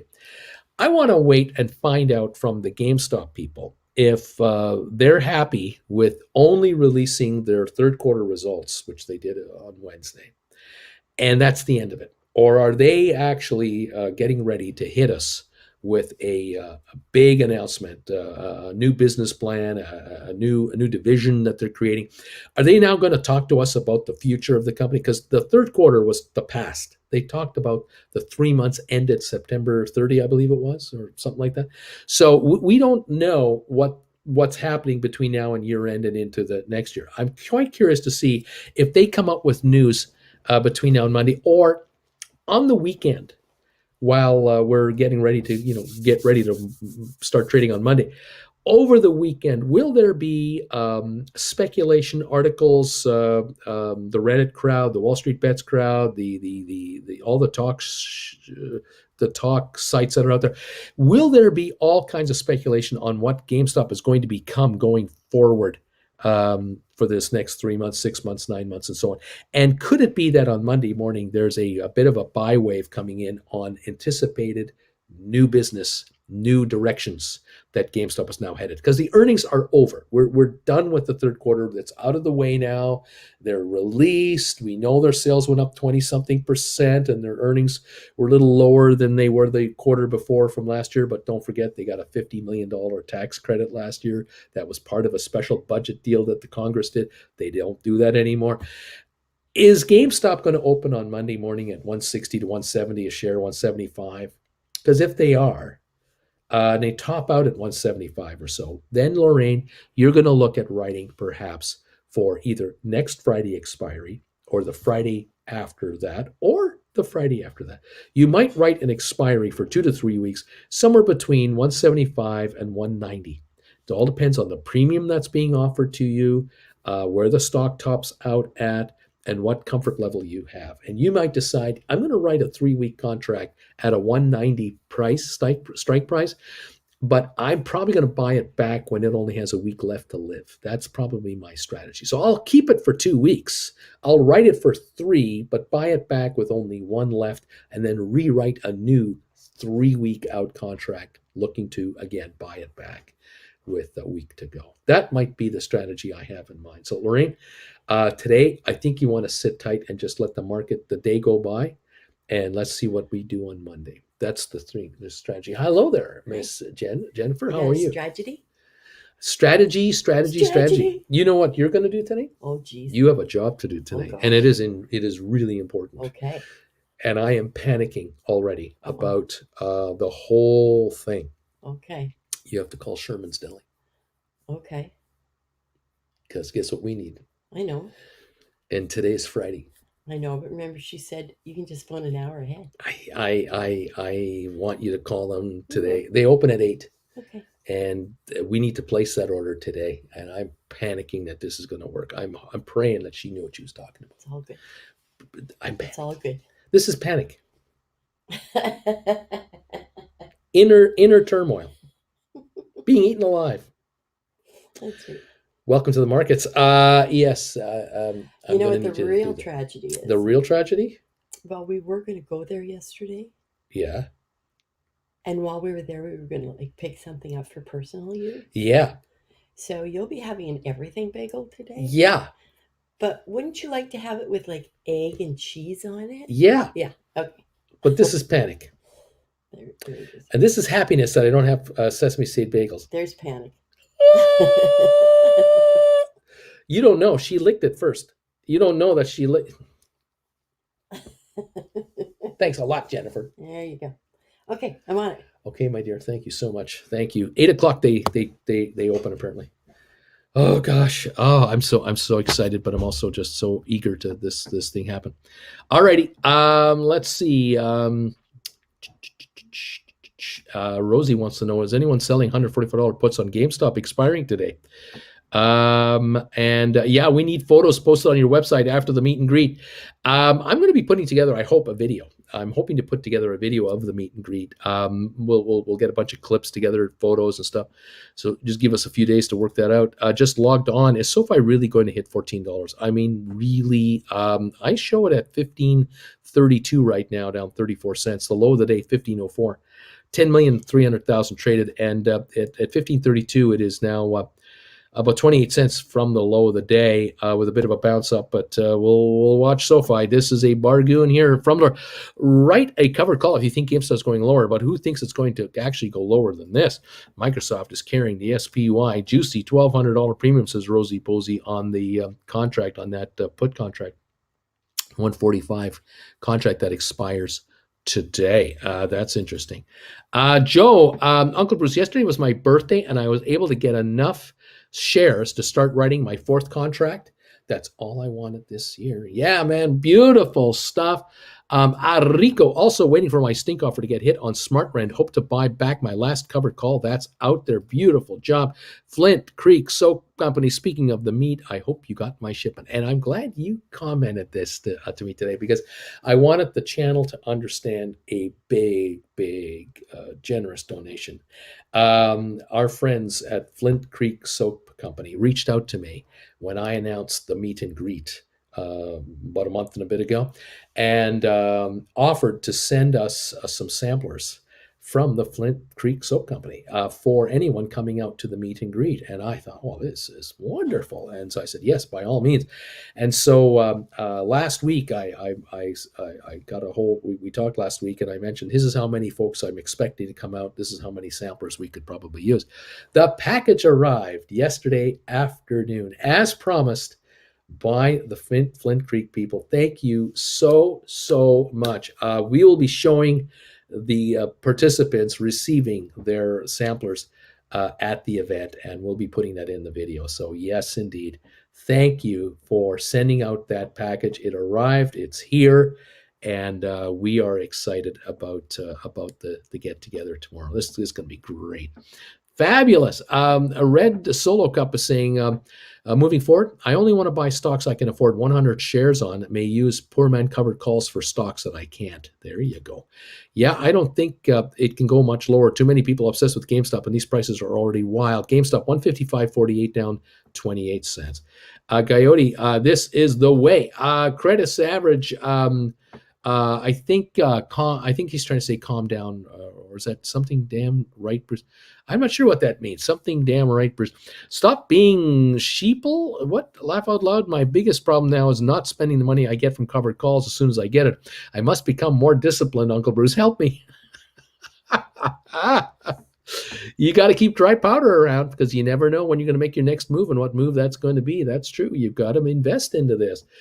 Red Solo Cup, Coyote, this is the way. Coyote, the Credit Savage, Credit Coach, I struggle with that as well. Laugh out loud. Also, I know, says Credit Savage, I know we're not supposed to talk about other stocks, but thank you, Uncle Bruce, for your counsel on what to do with my LCID, the $35 covered calls for 2023 that ran away. I did nothing.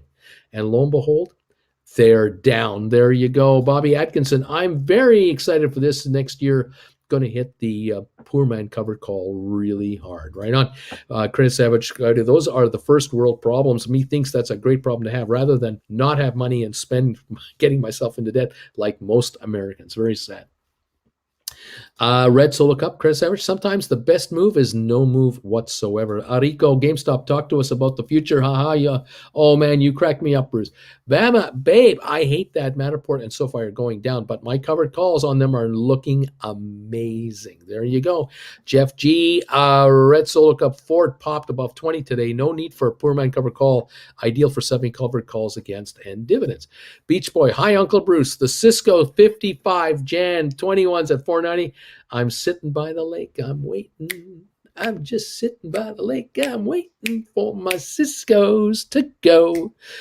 Cisco is at the moment sitting at, where are we? We're up $1.45 at $59. Those contracts are worth $4 each book value.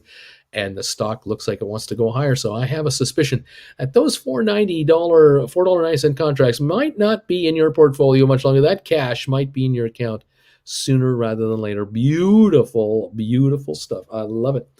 Let's see here. Where else are we at? Thank you, everybody, for waiting patiently for me to get to you. I've just been behind here. I've had a couple of new members join, and I've missed their banners coming across. I apologize for that. Let's see, Coyote, to the Credit Savage Credit Coach. The bad news is I also have student debt. Anti-Wow, Rocket Lab, BKSY, Spire, Smart, all green and on the move. Nice is a recurring member. Nice, welcome back.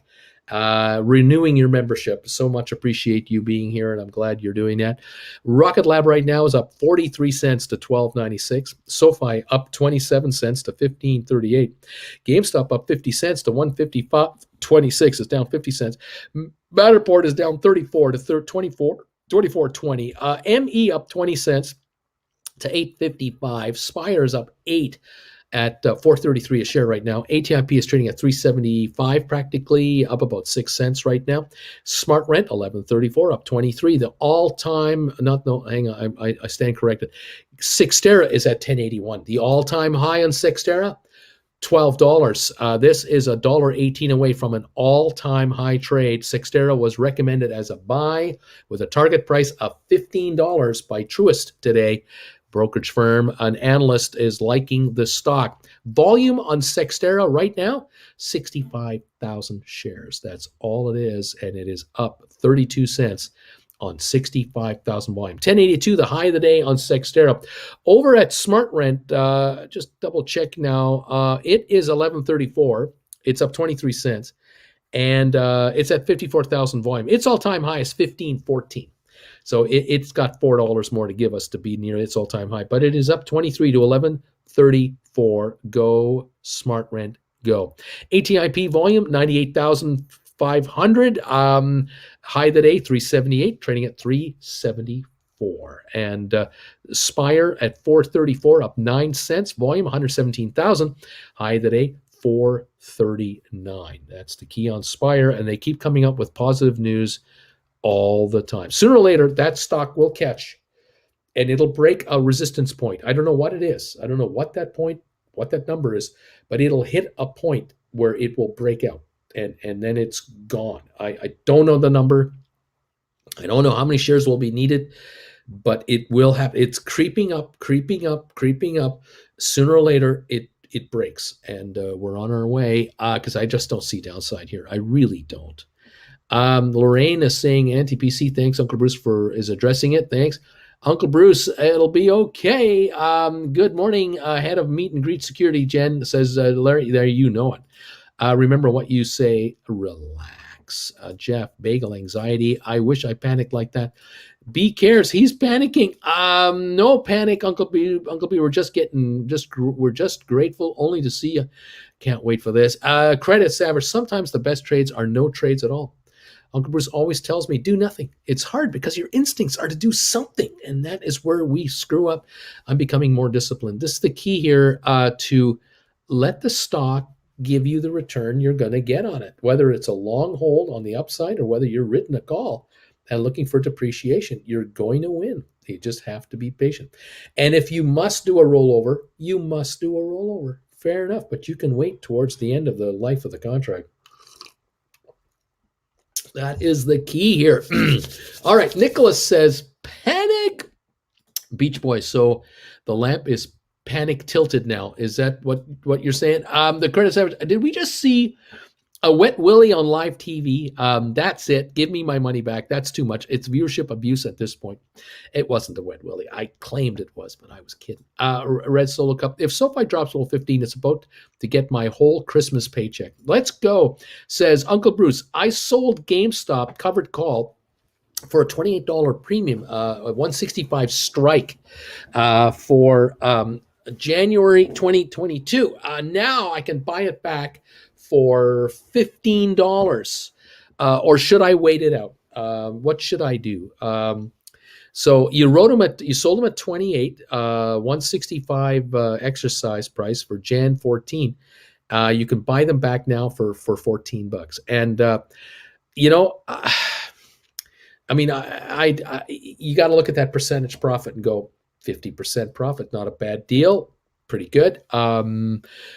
Are you going to replace it with something else? You don't have to right away.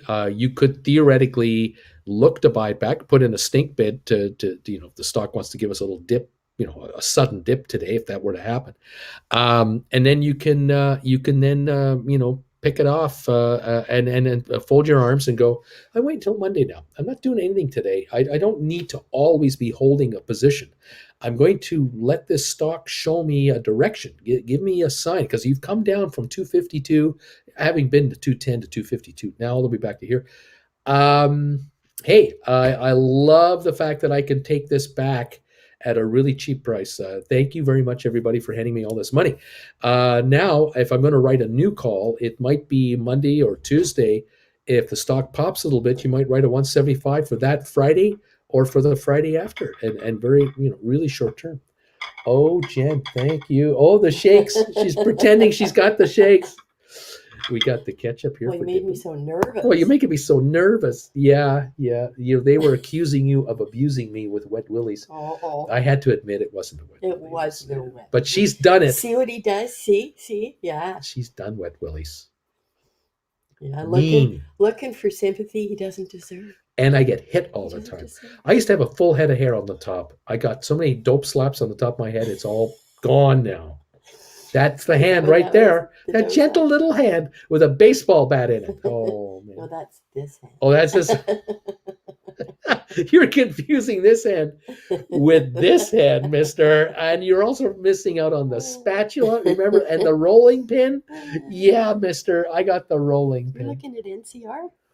You know what? I'm not. My machine here is so twitchy. It hates you. That sometimes I'll touch a button and then all of a sudden I'm looking at a quote on something. I have no idea what the hell it is, or no, I don't want to. I don't want to look at that quote. Exactly. Yeah, it's ridiculous. Has anyone noticed your Matterport? Have you noticed your Matterport?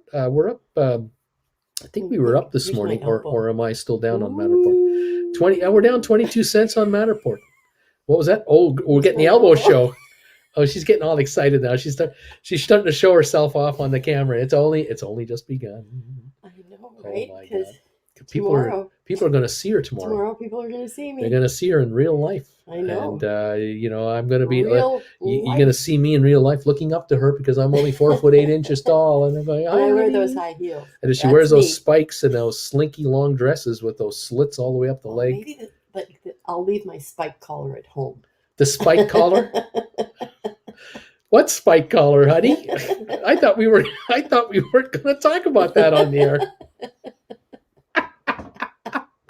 You just couldn't. Or what about my spike collar? Never mind. We're not going there either. Oh no! Are we going to show really revealing family photographs at the meet and greet? Oh gosh! I might have to go delete some photos off my phone. You might have to do some deletions, or maybe not even bring your phone.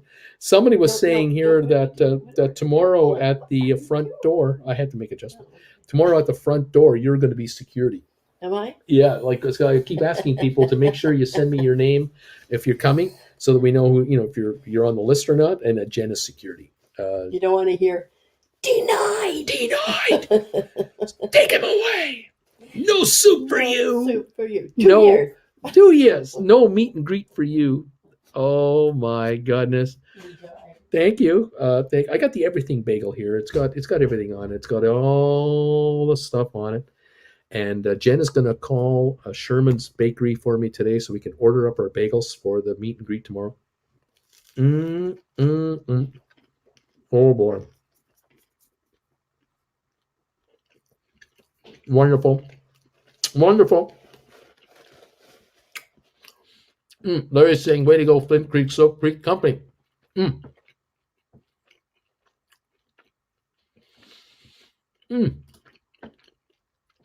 Mediocre is saying, Red Solar Cup. I had a stink bid at $14.96, but I decided I was willing to give up a few bucks and just grabbed it a bit above 15. Done buying for today. Now watch the market turn for me. Let's see. What else is going on here?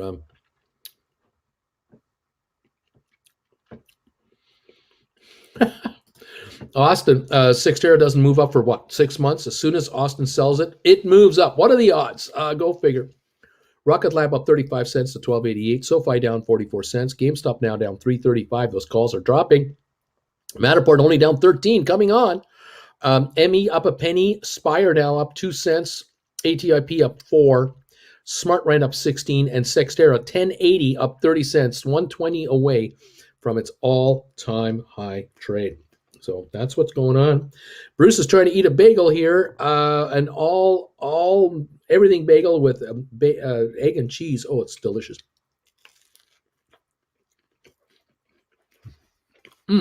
So good. Thank you, Brody. SoFi trying to come back to life.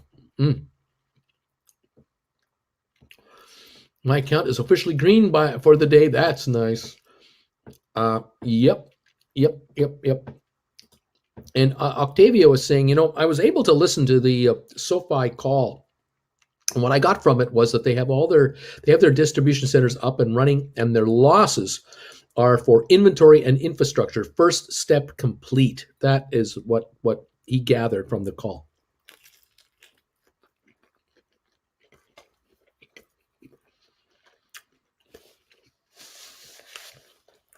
What I'll say about GameStop, it's obvious for those of us following this company, they have made some really seriously positive financial moves. They were a year ago $400 million in debt with $400 million cash on hand. They were losing sales. They were in trouble with their locations because of the COVID virus and malls being shut down everywhere. I mean, it was a mess. Fast forward 1 year, they've raised a bunch of cash by selling stock in the open market, which I begged them to do in January, February. I begged them, please sell stock here, 300-400 shares, sell stock. They finally did that this past spring, summer. They raised a ton of money. They paid off their debt in full. They have a virtually zero interest loan from the French government for some COVID thing. No big deal. They now have built 2 fulfillment centers. They built a customer care center in Florida, staffing it up. They built an office now in Phoenix and another one in Boston, and they're staffing those up with high-tech website designer type people. I mean, this company is investing in itself. They are investing in infrastructure that they need to go forward. And the infrastructure they're investing in is not to be a brick and mortar company. You all know that. We remind ourselves, keep forgetting that this company is shifting its entire business model away from the brick and mortar kind of background and existence they once had. They're going completely online. There will come a time where the brick and mortar store will be a very small part of the corporation, and I predict they'll sell it off to a franchisee, a group, perhaps a large company that'll act as franchisee only, because they're not gonna focus on the brick and mortar stuff anymore. They're going to be digital in many ways, in many divisions, and they've got the money to do it. Remember, they were at 1.9 billion or 1.7 billion in cash. They're now at 1.4 billion. They're putting money into this business.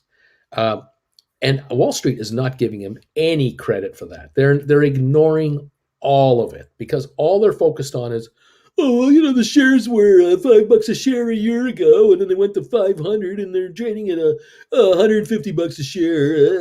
That's all Wall Street talks about. They don't dig into this company. They don't want to dig in to this company for whatever reason. They're not doing it. I suspect because. Here we go. I suspect because that the company doesn't need Wall Street's help. They don't need Wall Street's help to do what it is they're doing. And so Wall Street can't make any commissions off these guys.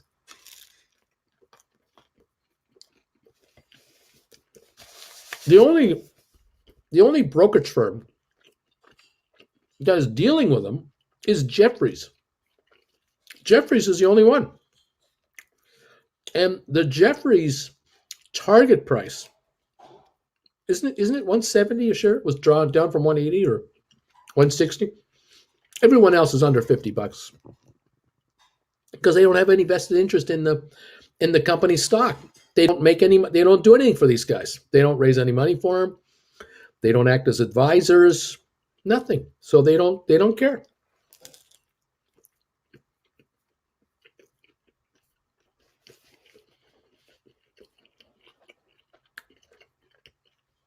You take a look at other public companies, the firms that are writing research reports on various companies. If you ever dig into the Securities and Exchange Commission filings that those companies make, and you find that they do a filing where they say, we just raised $200 million on a senior debt offering, or we were doing a financial transaction to raise money doing this or doing that. Go into the announcement and you'll dig up all the names of all the brokerage firms that are acting as advisors or as selling agents for these bonds, for these notes, for these shares, whatever it is. And you'll find shockingly, the same firms that have all those analysts writing about how great the stock is are the same firms acting as their bankers. I mean, wow, isn't that amazing, huh? So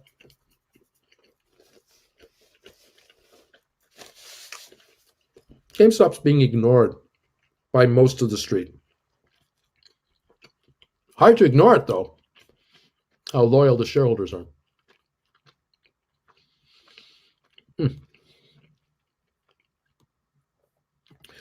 Uncle Bruce, I have a stink bid in to write for Matterport calls September or expiring 122, stinking enough or go higher. Okay, I don't understand. You're using the wrong terminology here, my friend, because you can't have a bid to write. If you're writing, you're selling. If you're bidding, you're buying. So you can't buy to sell. You're either trying to create these contracts or you're trying to buy them back on a stink bid. You're selling them at a high offer price, hoping to get a price, or you're trying to buy them back super cheap. And I don't know what the price is because I don't know what, you got me. I'm out all by myself and it's cold out here, so I need more help. Jake, Uncle Bruce, my plan is to wait until January to see what happens with my January 21 $10 ME and my 12.56 era calls. Is there still hope? I'm kicking myself for not selling the ME in the past peak. Well, ME had been climbing a little bit lately, and is generally looking a lot better in the last few days. So I'm hopeful there. And then Spire has been slowly creeping up, just bit by bit. And Sixtera, sorry, Sixtera is what you're asking about. Sixtera got recommended today with a $15 target price. That's a good sign. And the all-time high is $12. It's at 10.75, looking okay. I like your chances. I kind of like your chances. You might have something here. Will Carruthers, Goldman Sachs. Will, how you doing, buddy? December 17th, 405 call, times 3 at 388. Goldman Sachs seems to be bottoming out around 391. I think I should pull those and look to write new ones. Getting pretty stinky down here. Gotcha. So if you're going to buy these back and close out the position and then take a look at writing new contracts, I see what you're saying there. Never a bad idea. It is down 571 on the stock, and those are depreciating, and put in your stink bid to score them back if you're making a gain, which would be great. And then just wait it out for the rest of the day and see on Monday how things look. If the stock wants to do a little pop on Monday or Tuesday, then maybe then you write some new calls for either Friday or the Friday after, and grab some premiums. Yeah, not a bad plan, man. You got a week to go on these. You're down now to you're out of the money now, almost $15. So there's no rush to buy these back. No panic rush. They have a week of life left. If we close in this 390 level today and we open at 390, 91, 92 on Monday, these contracts will drop again. I mean, they will keep shrinking because they die next Friday. I mean, the stock's got to break 405. Will, you could play the game of buying them back today if you want, but the other hand, you could sort of be Mr. Patient and just say, why don't I just wait until Monday or Tuesday? And even if these things come back, if the stock comes back to 395 to 398, these contracts will be down to 3 days of life, out of the money. They're not going to go above 388, so they likely will give up the ghost, and drop down to that 150 level. So I still think you have a 50% more gain here. The other reason, though, that I would consider a shift is if you were to write today, maybe a 400 call, good for 3 weeks, or a 396, a 397, out of the money, but short term. That might be the rollover you might want to consider. So you buy these back and then roll into 1 week, 2 week, 396, 97s for as best premium as you can scoop on those, which should be more than what you're paying for these. Building your cash position, rolling over your stock option, and it might well be a December 17th or a December 23rd expiry. That might be the way to play it. So you've got a couple of contracts to go shopping for and analyze here. But you're thinking the right track, I think. Okay. Yep. Chase says, I agree with your comment regarding discipline. It's an acquired skill. Aworth says, how's everyone doing? These last 3 weeks suck.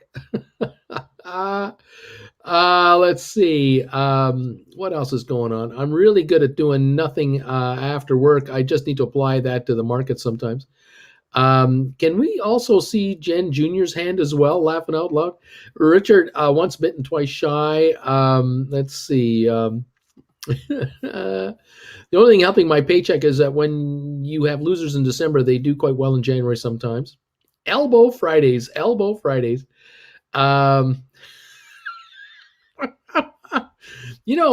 you're getting all those dope slaps, Bruce, maybe she should be giving us the advice. Well, if you saw that. There you go. Oh, man. Rocket Lab 1296, up 43. The Dow's up 40. S&P up 17. NASDAQ up 36.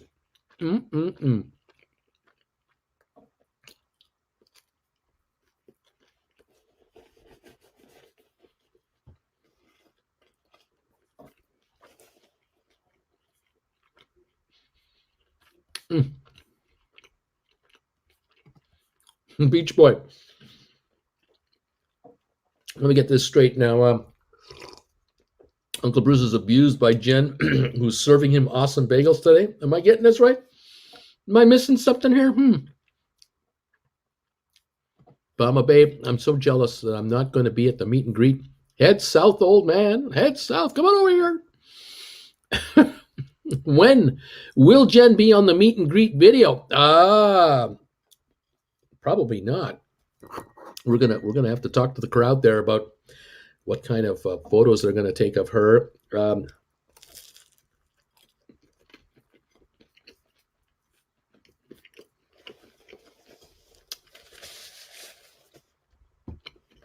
have to keep her anonymity in check, you know.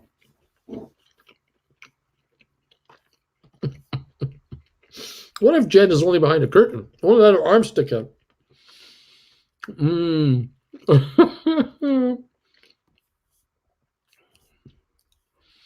Spiked collars. Oh, this has become one of those kind of live streams now.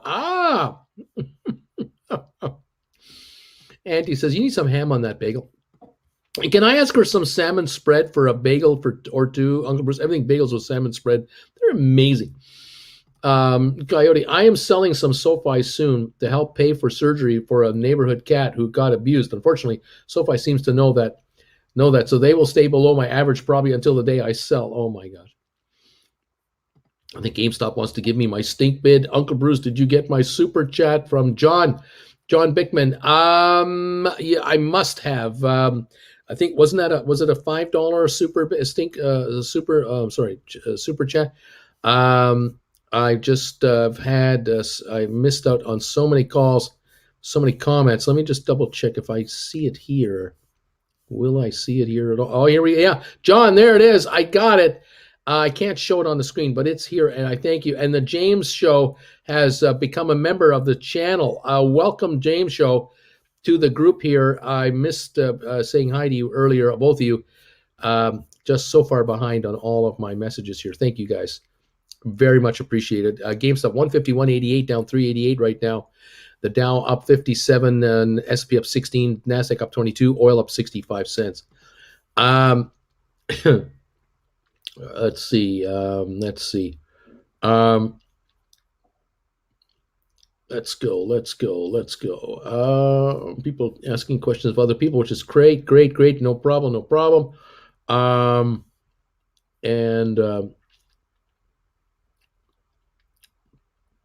Gowdy is thanking Credit Savage for some advice. Good stuff. Let's see. Delahold, Rocket Lab 5 calls at 14, expire next Friday for 15 cents each. I don't know if it's worth your while. Again, I can't tell you not to do it, but what's up to you? What else?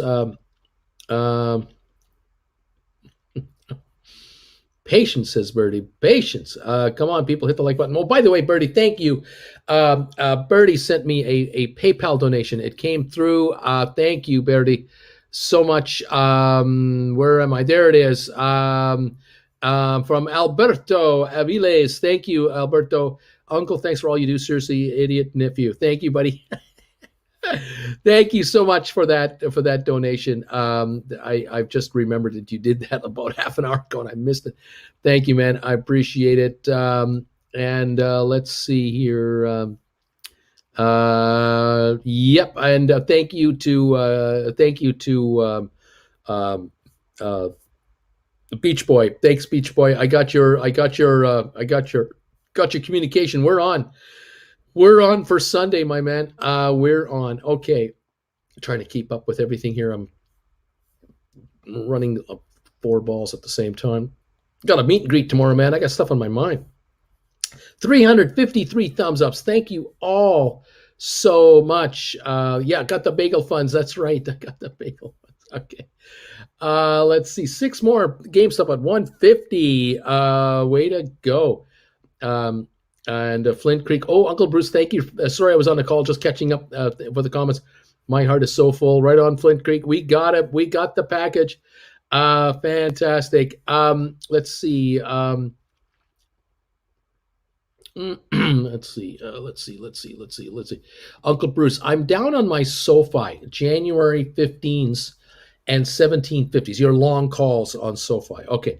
I have stock too, and I'm thinking of just swapping my options proceeds for stock so I can claw back my losses with covered calls, or should I wait a bit? Now there's an idea. I mean, if you've got some value there, you can put it into stock when the stock is down here, and then start writing covered calls when they pop up a bit.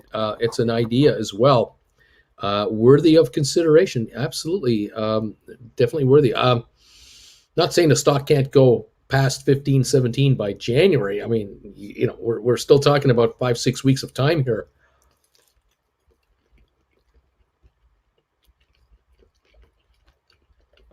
We're down 63 on SoFi right now.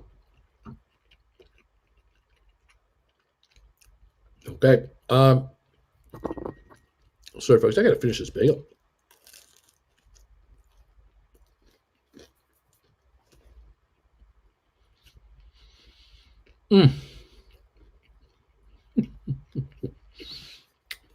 Got it, Bertie. Got it. Thanks, buddy.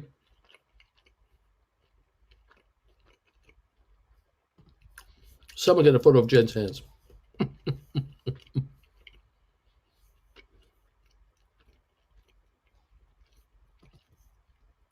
Nephew, I'm also considering rolling my calls for more time. It's another option.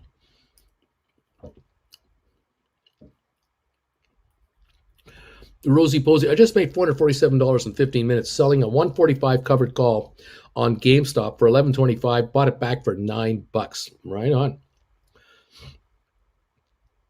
Okay, John, enjoy the day all. Have to run. Call. See you all later. Stonks must go up. Thanks, John. Again, appreciate it. I have an order to sell open 430 Matterport calls expiring January 22. The price is set for 421. Is that price point too low? Okay. Now I can understand what that question means. I don't know. Let me take a look here. Talking about writing four $30 Jans. Okay. Yeah, you're looking for a move. You're going to need a move to make that happen, obviously, because the 2250s are 430 to 470. The 25s are 320 to 340, and the 30s are 2 to 210. You're trying to get 421, so that's a high offer. But you know what? You can put them out there. I would rewrite those at 419, not 421. You're trying to sell. You want to be 1 penny under a round number, not over a round number. So instead of offering them at 421, offer them at 419.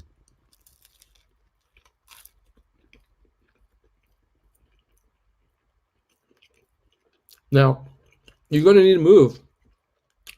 The stock's going to have to jump, like $1.50, maybe two and a half. But this stock can do that. Matterport can move a couple of bucks in an hour, as we've noticed lately.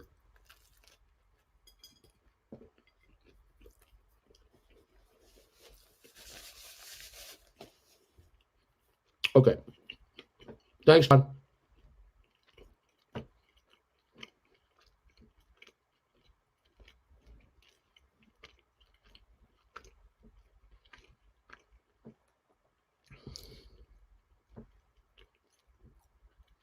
I see what you're saying. Bruce, possibly too late for tomorrow, but for future events, when you do a meet and greet, would it be possible to live stream it for a fee? So viewers like me and Bill, you won't be coming to Minnesota anytime soon, haha. So could you do some kind of a live stream at a meet and greet that we can, buy into? I've never even thought of that. I had not even thought of that. I'd love it, says NTPC. I'd love that. Well, that's something I'll think about. Had not occurred to me.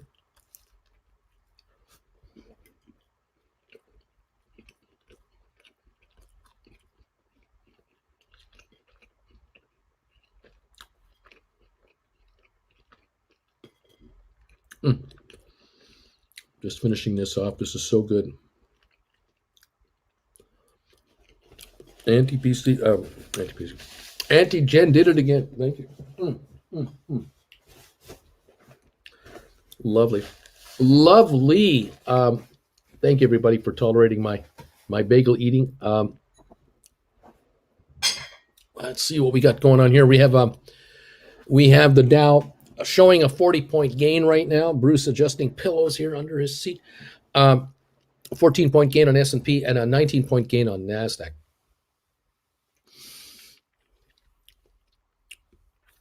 Noticing price cuts being initiated at UBS for some bank stocks. I'm just curious about that. Citigroup cut 67 to 67 from 98. Wells Fargo cut 65, raised to 65 from 47. JP Morgan raised 210 from 149. Bank of America raised 64 from 37.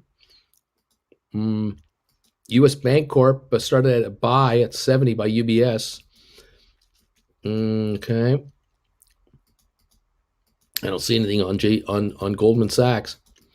Kind of weird, isn't it? Okay. Be that way. Don't mention Goldman Sachs. Go ahead. Don't mention it. Let's see. GameStop right now 152.87 down 289. At the moment, Rocket Lab's still up 46 cents. It's holding all day and been performing nicely all day here. $12.99, 1303 high of the day, right near its high of the day on 885,000 shares. So Rocket Lab is doing fine today, which is nice because it hasn't been doing well all week. It starts strong and weakens out, but looks good today. SoFi down 52 cents. We need a rally there. GameStop down 289. Matterport down 12. It's coming back on again at 24.42. Go Matterport. ME down a penny. Spire is unchanged at 425. ATIP is up 3.5, 372.5. SmartRent is up 6 cents to 11.17, and Sextera is up 30 cents to $10.80 on 90,000 volume after hitting a high of 10.83 today. The all-time high on Sextera, $12. That's the all-time high on Sextera. We got AMC down 223 to 27.22. Robinhood down $1.04 to 20.87. Vanek up 47 cents. Home Depot down 67. IBM up 82 cents at 124.39. Microsoft up 7.60. Apple up $1.60. Tesla down 10. Bed Bath Beyond down 129. BlackBerry down 14. Royal Caribbean down 43. Goldman down 5.35 to 3.91. Bargain. Amazon down 59. Facebook down $1.50. Google down 3.85. Walmart down 60 cents. Cisco up $1.30 to 58.84. That is doing very well. The high of the day, 59.16 on Cisco today. Doing very nicely. Nvidia down 87 cents. Disney down $1.14.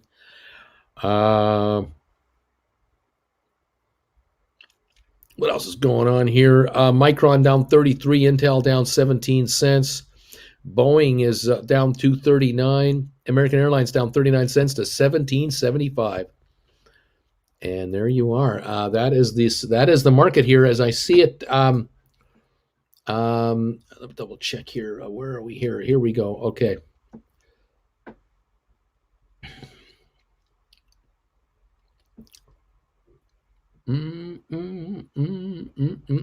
SoFi's on sale today. I'm running out of trucks to back up for this thing. Can you tell Matterport to move right now? Like that would make me super happy. Let's go.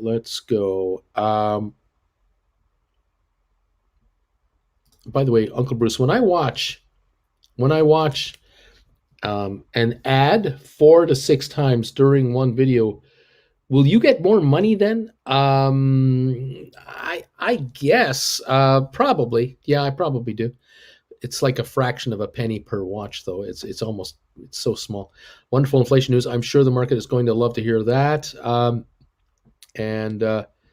Let's see. I sold those Disney calls 150 for 100% profit.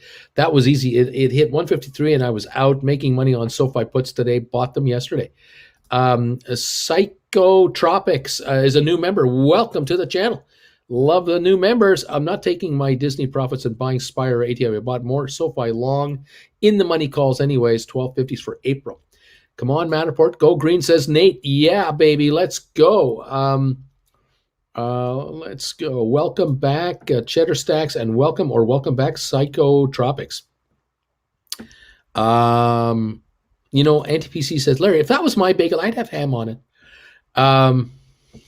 Lorraine says, yes, Uncle Bruce, a meet and greet. We feel like we're left out in the cold here. Yeah, but see, Jen doesn't want to be on camera. She doesn't want to be on the.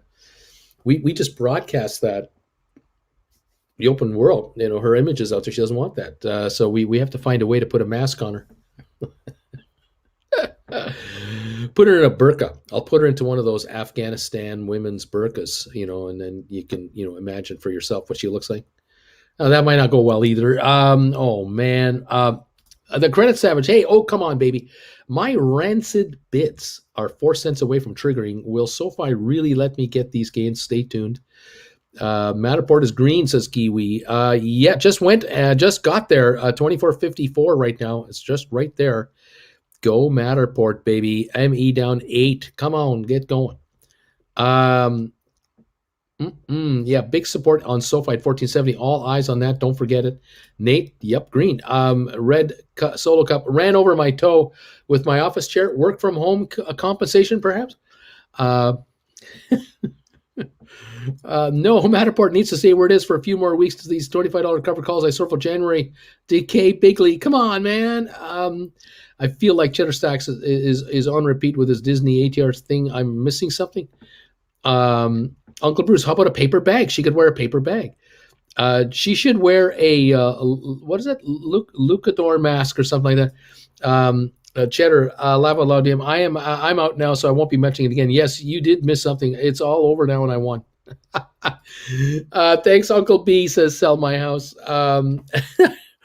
Rocket Lab 1296 up 43. SoFi down 61. GameStop down 399. Matterport now showing down 23 again. ME down 8. Spire down a half a penny. ATIP up 3.5. Smart Rent up 2. Sextera 1081 up 31. The Dow up 44. S&P up 15. NASDAQ up 14 points at the moment. And we've got oil up 65 cents to 671.59. Right here on this market.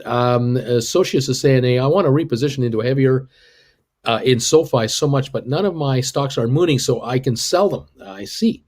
But somehow Bruce is still right, says Cheddar Stack. Somehow he's still right. It's unbelievable. I do what I can. Anyway, we'll see how this goes. Thank you for the thumbs ups today, guys. We have 367 running right now on the thumbs up meter. I want to thank you all for helping me out. I appreciate it.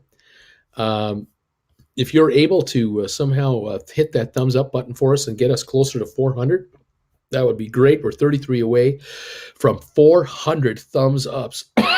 368 now, 32 to go, and we'll have 400 in the bin. Thank you guys for making it possible to keep us on the air here and keep it going. We do appreciate it. 370 now, 30 away from the magical 400 level, and then we can go after 500. 373 now. Oh yeah, thank you very, very much. 370, 27 to go, and we've got 400 thumbs ups in the bag. Appreciate it. The problem with these everything bagels is they have those little poppy seeds, and they get everywhere. The more you talk, the more they dislodge, and you can feel them on your teeth, and it drives me nuts. What can I say? 376 on the thumbs ups, 24 left to get. Thank you guys very, very much. Let's see here. Fabulous. Let's see. Kansas City Southern shareholders, okay takeover by Canadian Pacific Railway. Yeah, at the amount of money those guys are throwing at it, I can see why. 150.40 on GameStop, the low of the day, 150.02. Let me just double check to see if that is accurate. Yeah, 150.02 is the low of the day, 150.40 right now. GameStop going for to break 150 to see if it can do it. Watching for that. Contracts will keep dropping. It's so funny when you are writing, you don't want the stock to go up, but it's a big win anyway. It's true. Let's see. Uncle Brucey deserves 600 thumbs ups. Come on, you guys. Thank you for that. Let's see. Uncle Bruce, did Auntie Jen get her new outfit and the new shoes to go with the new outfit and the new handbag to go with the new shoes that go with the outfit? There was shopping yesterday at Target.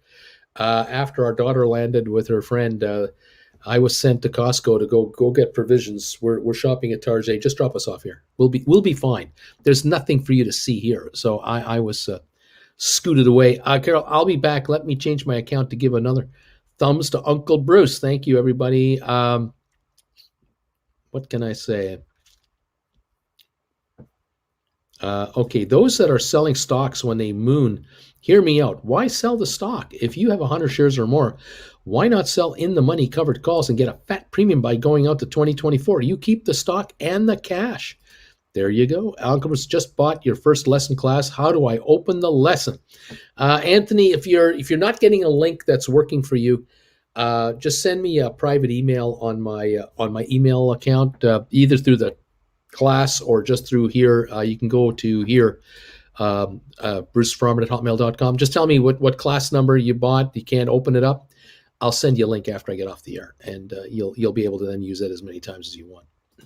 Any of you folks have problems with the links, you just let me know with the classes, okay? Okay, Test Donkey, sell cash secured puts on GameStop, then you will want it to go up and up and up. That's true. Just opened yesterday's shows and gave them thumbs ups. I missed the entire trading day yesterday because I was out with my coworkers. Hadn't seen them in almost 2 years, and a few I had never met. Isn't that amazing? Good morning. I finally bought back all my SoFi covered calls. Is anyone rewriting or just sitting on your hands right now? And let's see. Let's see what's going on here.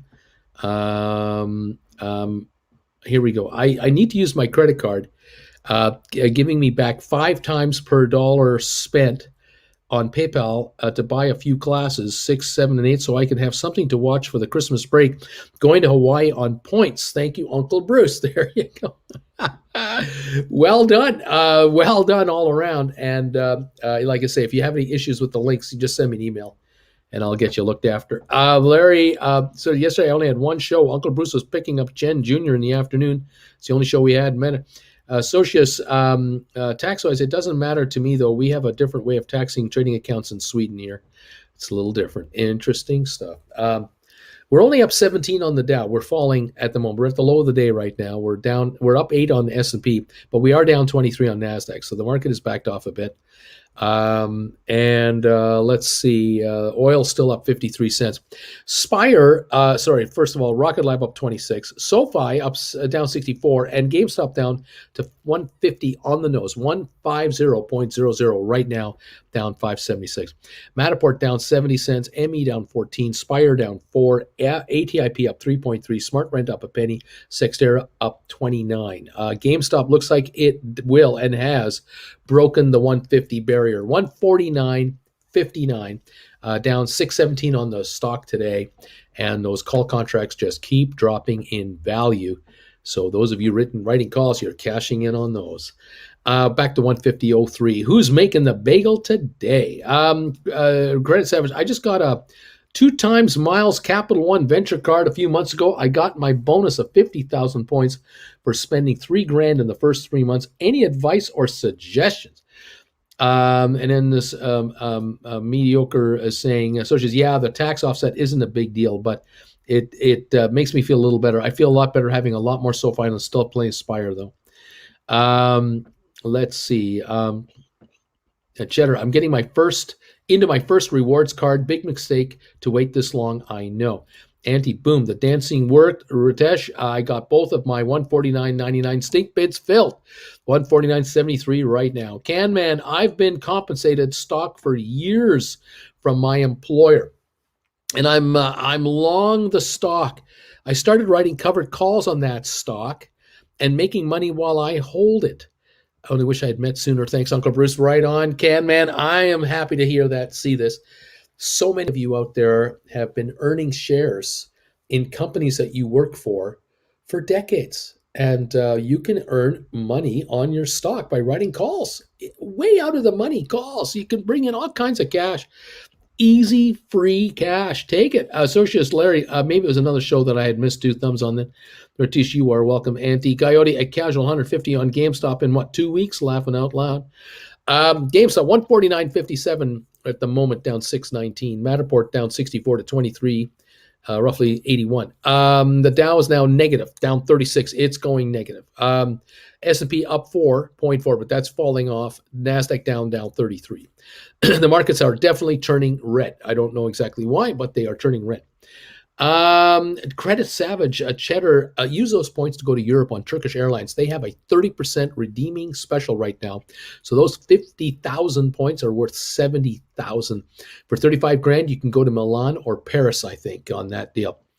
Anti-Shark, I do what it do. Okie dokie doke.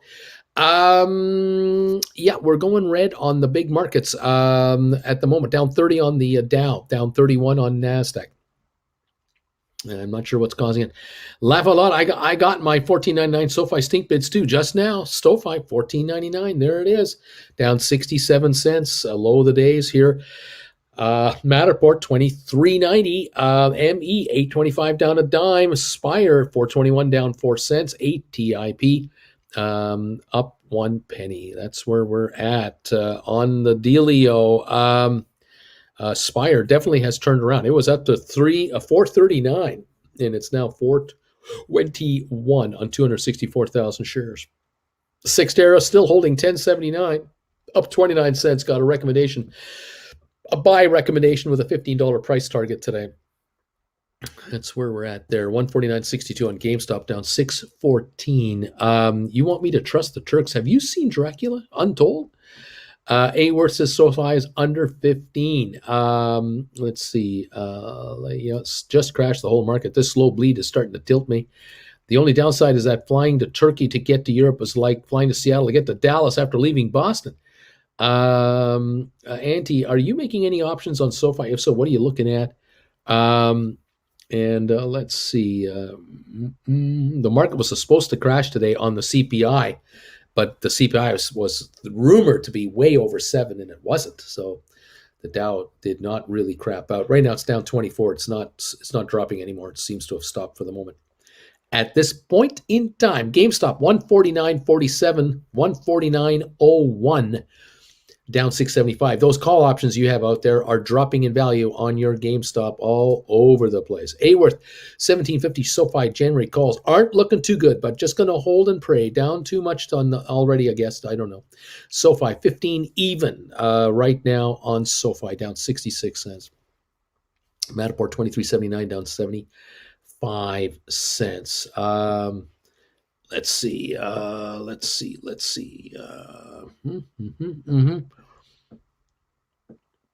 The moment I write covered calls on GameStop, it's going to go straight up. So there you go. Well, we will see what happens here. One step at a time. 149.36 on GameStop. Spire down 4 cents, and ATIP up 1.5 at the moment. Sixtera up 29 to $10.79. Smart ran up 7 cents to 11.18, and Rocket Lab Holding 12.78 at up 26. Yes.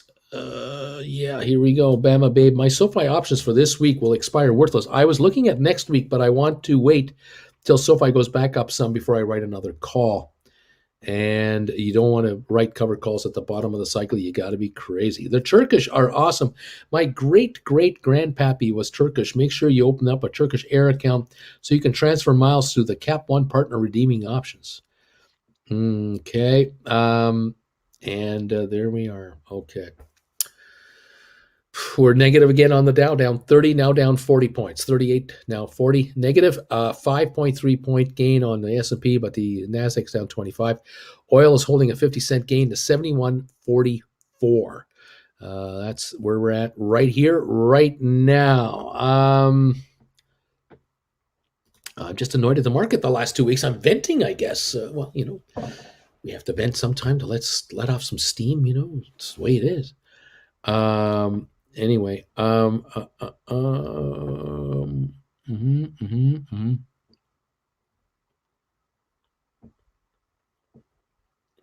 Ratish is saying, NTPC, I put out limit orders for double, asking good till cancels, and set it, forget it. When it triggers, it triggers.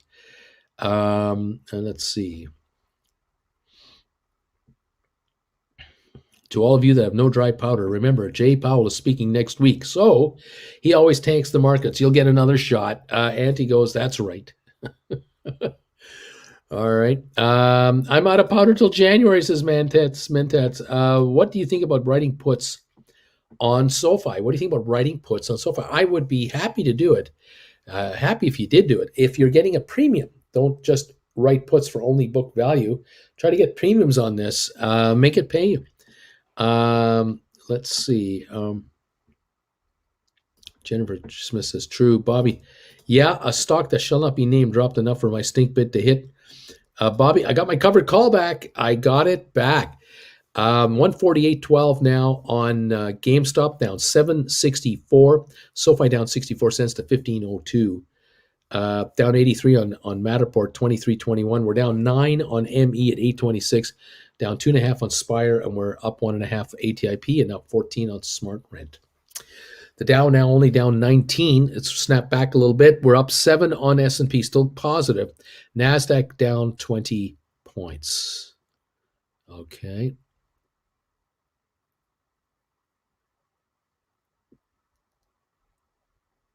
Okay.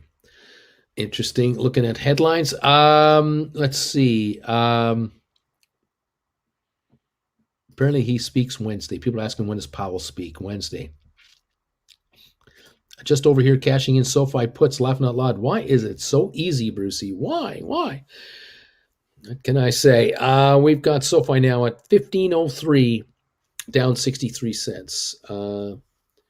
Rocket Lab up 16 cents. GameStop at 148.77, down 6.99. Matterport down 79 to 23.75. AME down 11 right now. Dry powder arrives Thursday. Thanks, anti-PC, says Nelson. Okay. All right. Thank you all for the thumbs ups today. We are at 403. You were able to get me over the 400 barrier for the thumbs ups today. Thank you. We're now only 97 away. 97 away from 500. Thank you all for the support today. I do appreciate it as these come in. Fantastic. 405 thumbs ups, 95 to go. Thank you. All righty. I'll be on again today at 3 o'clock, by the way. I'll be back for the last hour of trading today. We'll close out the week together and see how everything shuts down with options expiring and everything else. 148.72 now on GameStop, down 703. We'll watch that closely, of course, all afternoon long. A number of you are able to now buy back your calls for really nice profits that you wrote in the last week, 2 and 3. That's good to see. Get ready to perhaps on Monday take on new positions on your call writing. Let's see what GameStop wants to do the next couple of days of trading here. And let's see if SoFi wants to kind of hang around this 15 level, maybe go higher than this. Maybe 15 is kind of a wall here. It'll dip a bit below, but then come back on again. We'll find out. And 23.68 on the Matterport. Boy, it is jumping again between 22, 25. That's a hard one to predict, but it's rolling along. What can we say? Smart Rent up 18 to 11.28, and now Cyxtera up 36 cents. Just took a shot up at 10.86 last trade. This is a penny off the low of the day. 104,000 volume, so not a lot came through here, but it shot up here a quick 20 cents. And so Cyxtera is pushing the high of the day around, trying to get to the $11 mark. And the all-time high for Cyxtera, $12. So it's looking fairly good. Let's go here. Thank you. Lorraine says, NTBC, you are my mentor. Crystal, can anyone tell me the investment thesis, due diligence behind Spire? I'm a resubscriber, but notice this is one of the recommendations that wasn't part of the original recommendations earlier this year. Spire, what's the thesis behind Spire? Well, I can only say that they're on fire, positively on fire, with the number of contracts they're signing up for a bunch of space agencies to manage and monitor satellites that are in orbit. This is a growing business. There's a huge back order of satellites to go up into space, a huge backlog.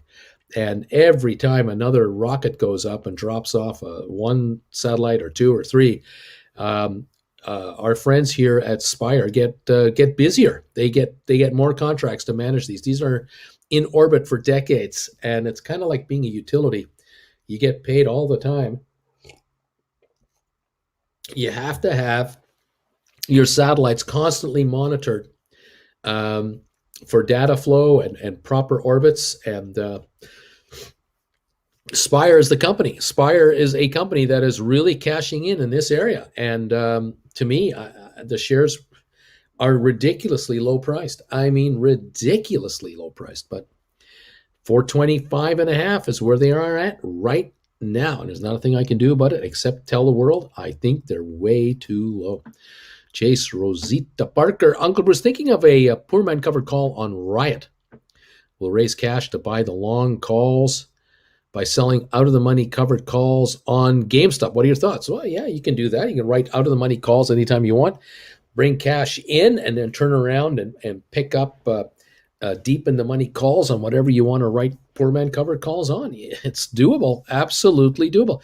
There's folks, there's a number of you out there that could theoretically just write way out of the money calls on GameStop for like 6 months out, a year out, bring in $25 a share, $30 a share, bring in $3,000 a contract, utilize that money to buy a one or two or three or whatever in the money contracts, deep in the money contracts, maybe Apple, maybe Microsoft, I don't know, and then turn around and write call options on those and diversify your portfolio, diversify your performance, have calls written now on several stocks at the same time, using GameStop as your bank down the road. So, if you're writing $300 call options, good for a year and a half on GameStop, and you can bring in some cash, you can always use those as your cash to buy poor man covered call strategies, trades on other stocks. Yeah, you bet. It can be done. Okay, let's see. Yep, that's right. Spire was NSH. That's true. See you in the afternoon, Bobby. You betcha, Bobby. Thanks, buddy. Let's see. I learned from my mistakes as anti-PC. Thank you. Let's see. Navsite Holdings is what I think it was. Yeah, thank you, guys. No problemo, Nelson. Let's see. They've got contract with NASA, the European Space Agency, the UK group, others. They have all kinds of contracts. Yeah. CYXT is inching higher. I mean, inching. Yes, CYXT right now. 1088 up 38 cents. That is the high of the day right now. 106,000. That is the high of the day. Will, a good Goldman Sachs, poor man covered call, brainbuster. I bought two at the money calls around 400 that I'm writing on, but that was before you spoke about the 90/10 rule on premium.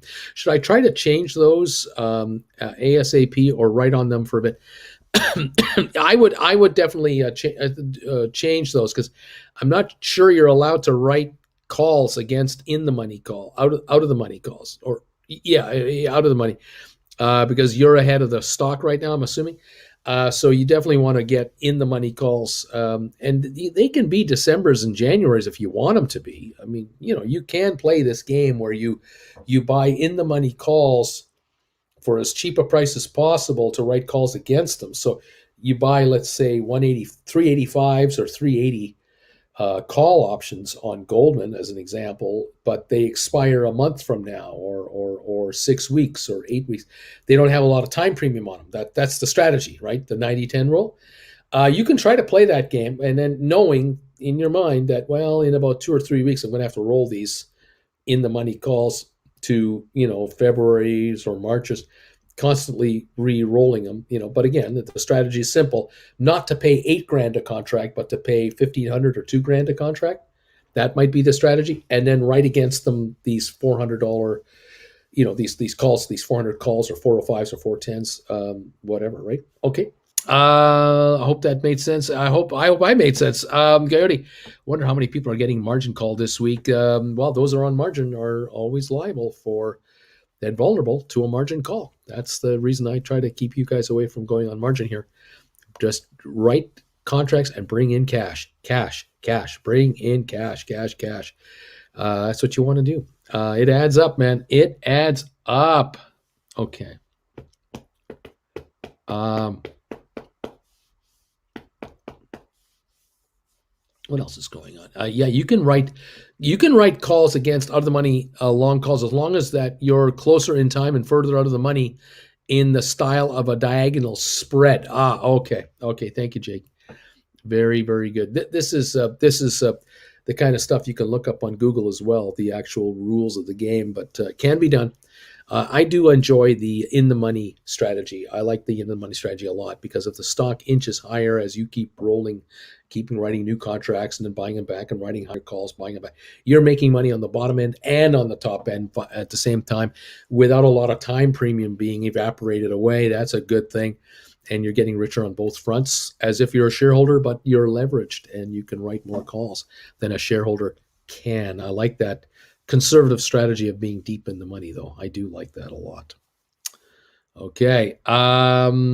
Yeah, let's go. The way to beat margin call is to write call options against your position to bring in money to satisfy the call. Exactly. If you get a call, you get a margin call that you need $5,000 or something like that, and you got 400 shares of GameStop, you're looking to write 4 calls for $12.50 or more to bring in $5,000 cash now. And that'll satisfy a margin call. Absolutely. Nancy is one heck of a trader. How is she that good? How is that? How is that? Rocket Lab 1273 up 20 cents. SoFi down 62 at 1504. GameStop 149.34 down 642. Matterport is down 97 cents to 23.57. ME up down 6 cents to 829. Spire is unchanged at 425. ATIP up 1.1 cents. $3.70. Smart Rent up 15 cents to 11.26. Now Sextera up 10.92 up 42 cents here on 109,000. 1 penny off the high of the day of 10.93, and that puts it at 10.92, $1.08 below the all-time high trade of this stock ever. Never traded over 12. Sextera making a move on very little volume yet again. Beautiful. Gotta love this. Let's see. What can I say? I love that. Gotta love the movement here. Definitely love the movement. Aspire just went up a penny. The Dow up now is positive, plus 22. Turned around that 40-point drop. S&P is up 15.5. It did not go negative. S&P did not go negative. The NASDAQ is plus 8.8. So there you go.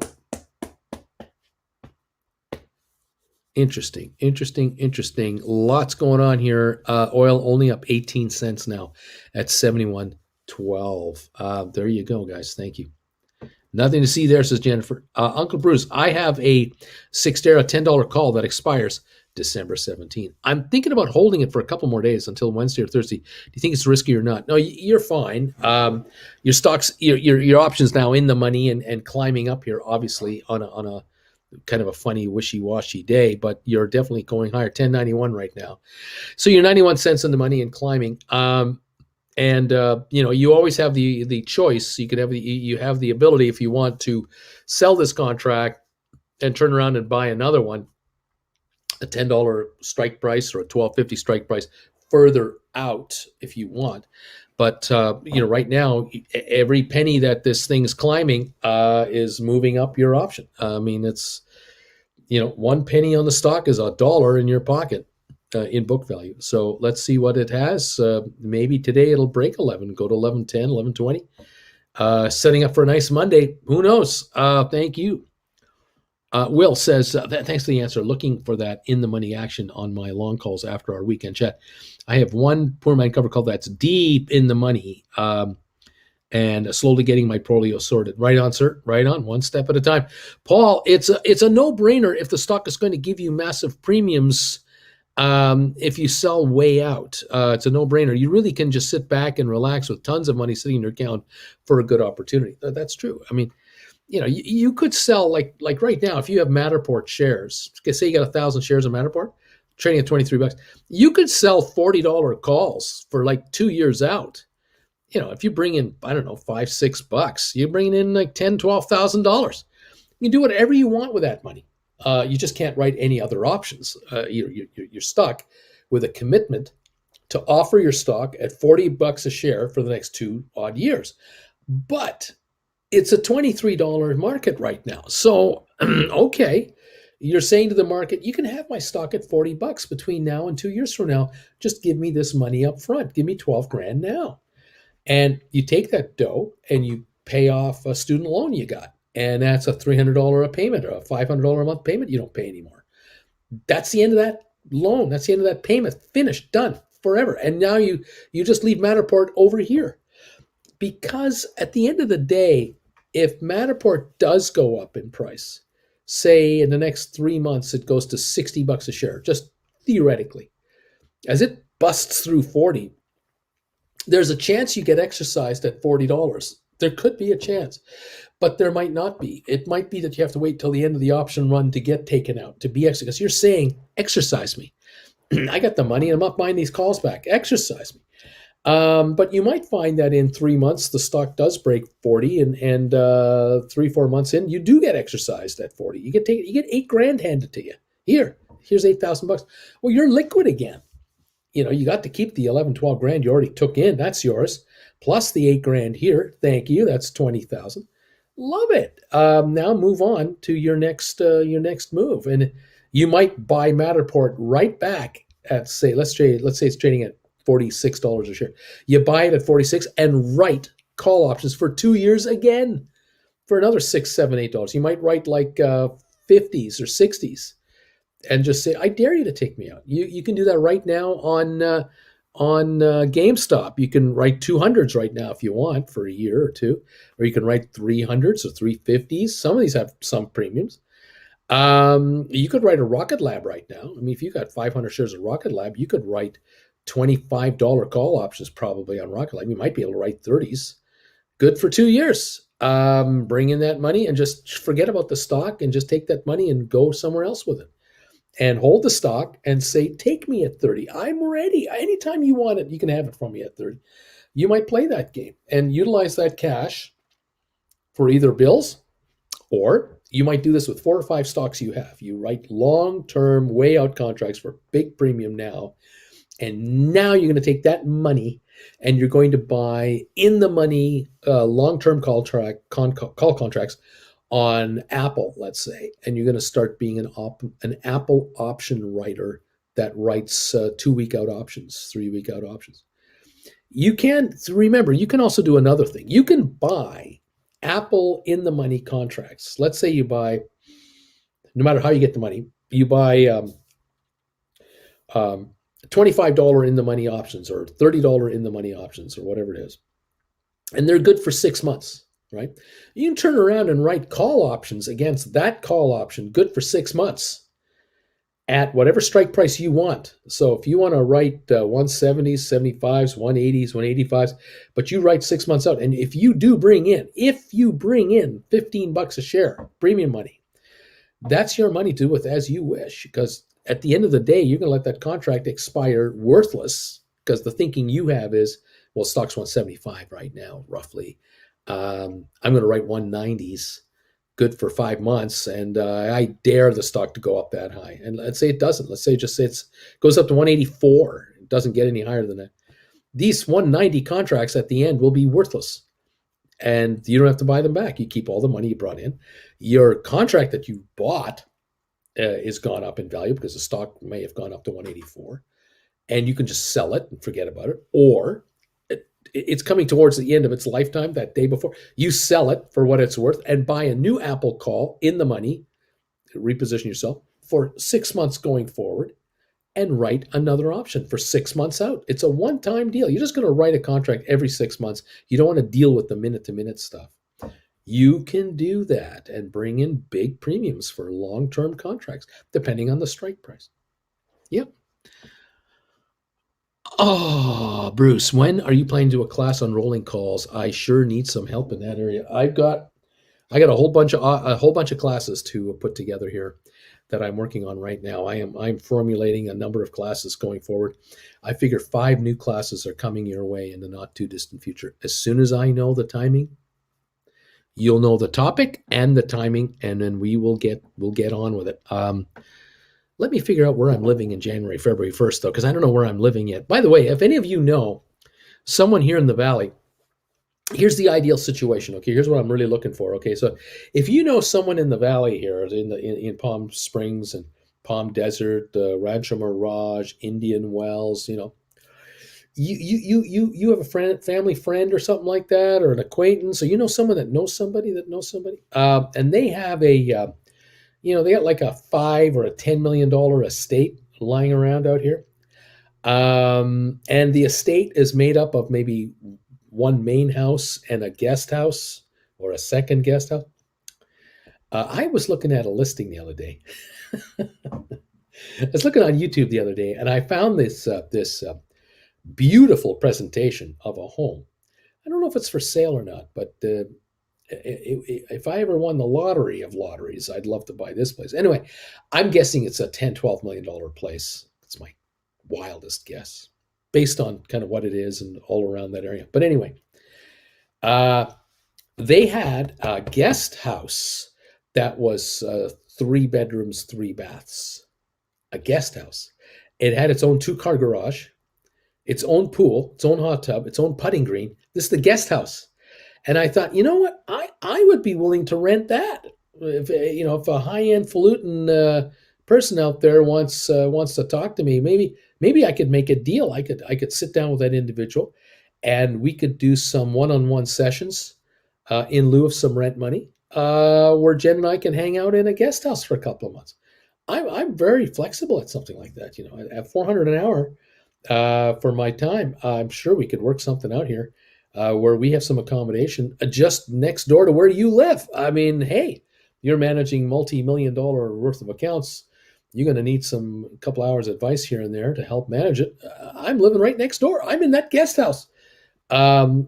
Just let us know. Will you send us an email and say, hey, Bruce, I got a guy who knows a guy, and we got this house, this guest house. No one's using it for January, February, and we'll put you in there, and we'll work something out. Just let me know. So January, February, Jen and I are looking for something in this area. If you know of something like that, let us know. Okay. Thank you very much. Okay. Of course, you come back to us and say, hey, listen, I know someone that has a house, but they don't have a guest house, but they do have a $2 million house that's empty right now. It's furnished, but no one's there. You're welcome to use it for 2 months. Just go ahead. Well, the keys are under the mat. Just enjoy.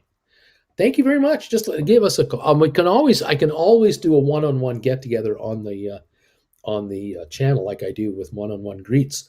So, if you have property in Palm Desert that you want to trade for some one-on-one time, you let me know. We'll work something out. There you go. I'm trying to be as accommodating as humanly possible here. I do what I can. Okay. We've been catching falling knives all week, says Coyote. You can stay at our place for free. Just give me advice on options, says Nick. I feel your pain, Bobby. GameStop at 148. Yep, 148.86 right now, down 690. Matterport down 98. ME down 14. SoFi down 73. Rocket Lab up 17 cents. Spire is up 2 cents. ATIP unchanged. SmartRent up 16, and Cyxtera up 37 cents. Now, if any of you out there have some really spectacular view property in a warm setting that is not in this area, you let us know. We'll always consider it, because we can travel. We are nomads, Jennifer and I, and we can travel to wherever we must go to lay our heads on a pillow somewhere. So there you go. Anyway, there you go. Update for New York State: masks required for all indoor public spaces. Yes, all businesses, venues, everywhere, unless they implement proof of vaccine. This is pretty big news. That's interesting. Very interesting news out of New York State. Ratish, Uncle Bruce, you can stay at my island home. Haha, look up on air. Bobby, however, Uncle Bruce, you must bring the lamp. You must bring the lamp.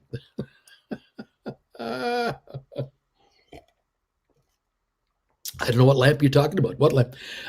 If you do not require proof of vaccine, you must require masks. There you go. Well, there you have it, Cheddar. That's interesting news. Really, really interesting news. The Dow's up 41. S&P's up 16.8. NASDAQ up 4.1. So we're green across the board again on the markets. Oil up 35 cents to 71.29. So we had a nice little snapback rally here. I'm located in beautiful Wetumpka, Alabama, on the shoreline of Lake Jordan. Many rentals available here. Let me tell you. See, that's nice to know. Nice to know. The lamp is what we mean. Says Blair. The lamp is what we mean. I don't know what lamp you're talking about. A cheddar announcement by the governor, Kathy Hochul. I am part of an associate that gets this news quickly. They're always in contact with the governor's office. Interesting stuff. Yeah, very interesting stuff. They're not kidding that. They're getting high numbers in hospitalizations again. Next headline, New York hordes move en masse to Florida. It happened this morning, but I had to read through it more, says Cheddar Stacks. There you go. There you have it. Folks, that's my morning show today. Thank you for being here today. It's now 3 hours, 9 minutes since we started. I appreciate you seeing us this morning, spending time with me and filling me in on how you're doing on your call options. We'll keep on top of those, of course. Fantastic. Let's see. Uncle Bruce, Canadian, the nomad couple in search of private exclusive housing, short term in lieu of rent, will trade stock option advice. Note: lamps will be crooked. There's your headline right there. Auntie PC Gonzo's laughing on that. Cheddar laughing out. I have to move. I can be near you. Thanks, Uncle B, says Oscar. Auntie's laughing. Nelson, Uncle B, I don't ask for much. However, I'm wondering if you could wear a green T-shirt this afternoon, and hopefully the lamp finds its way to the curtains. Thanks, Uncle.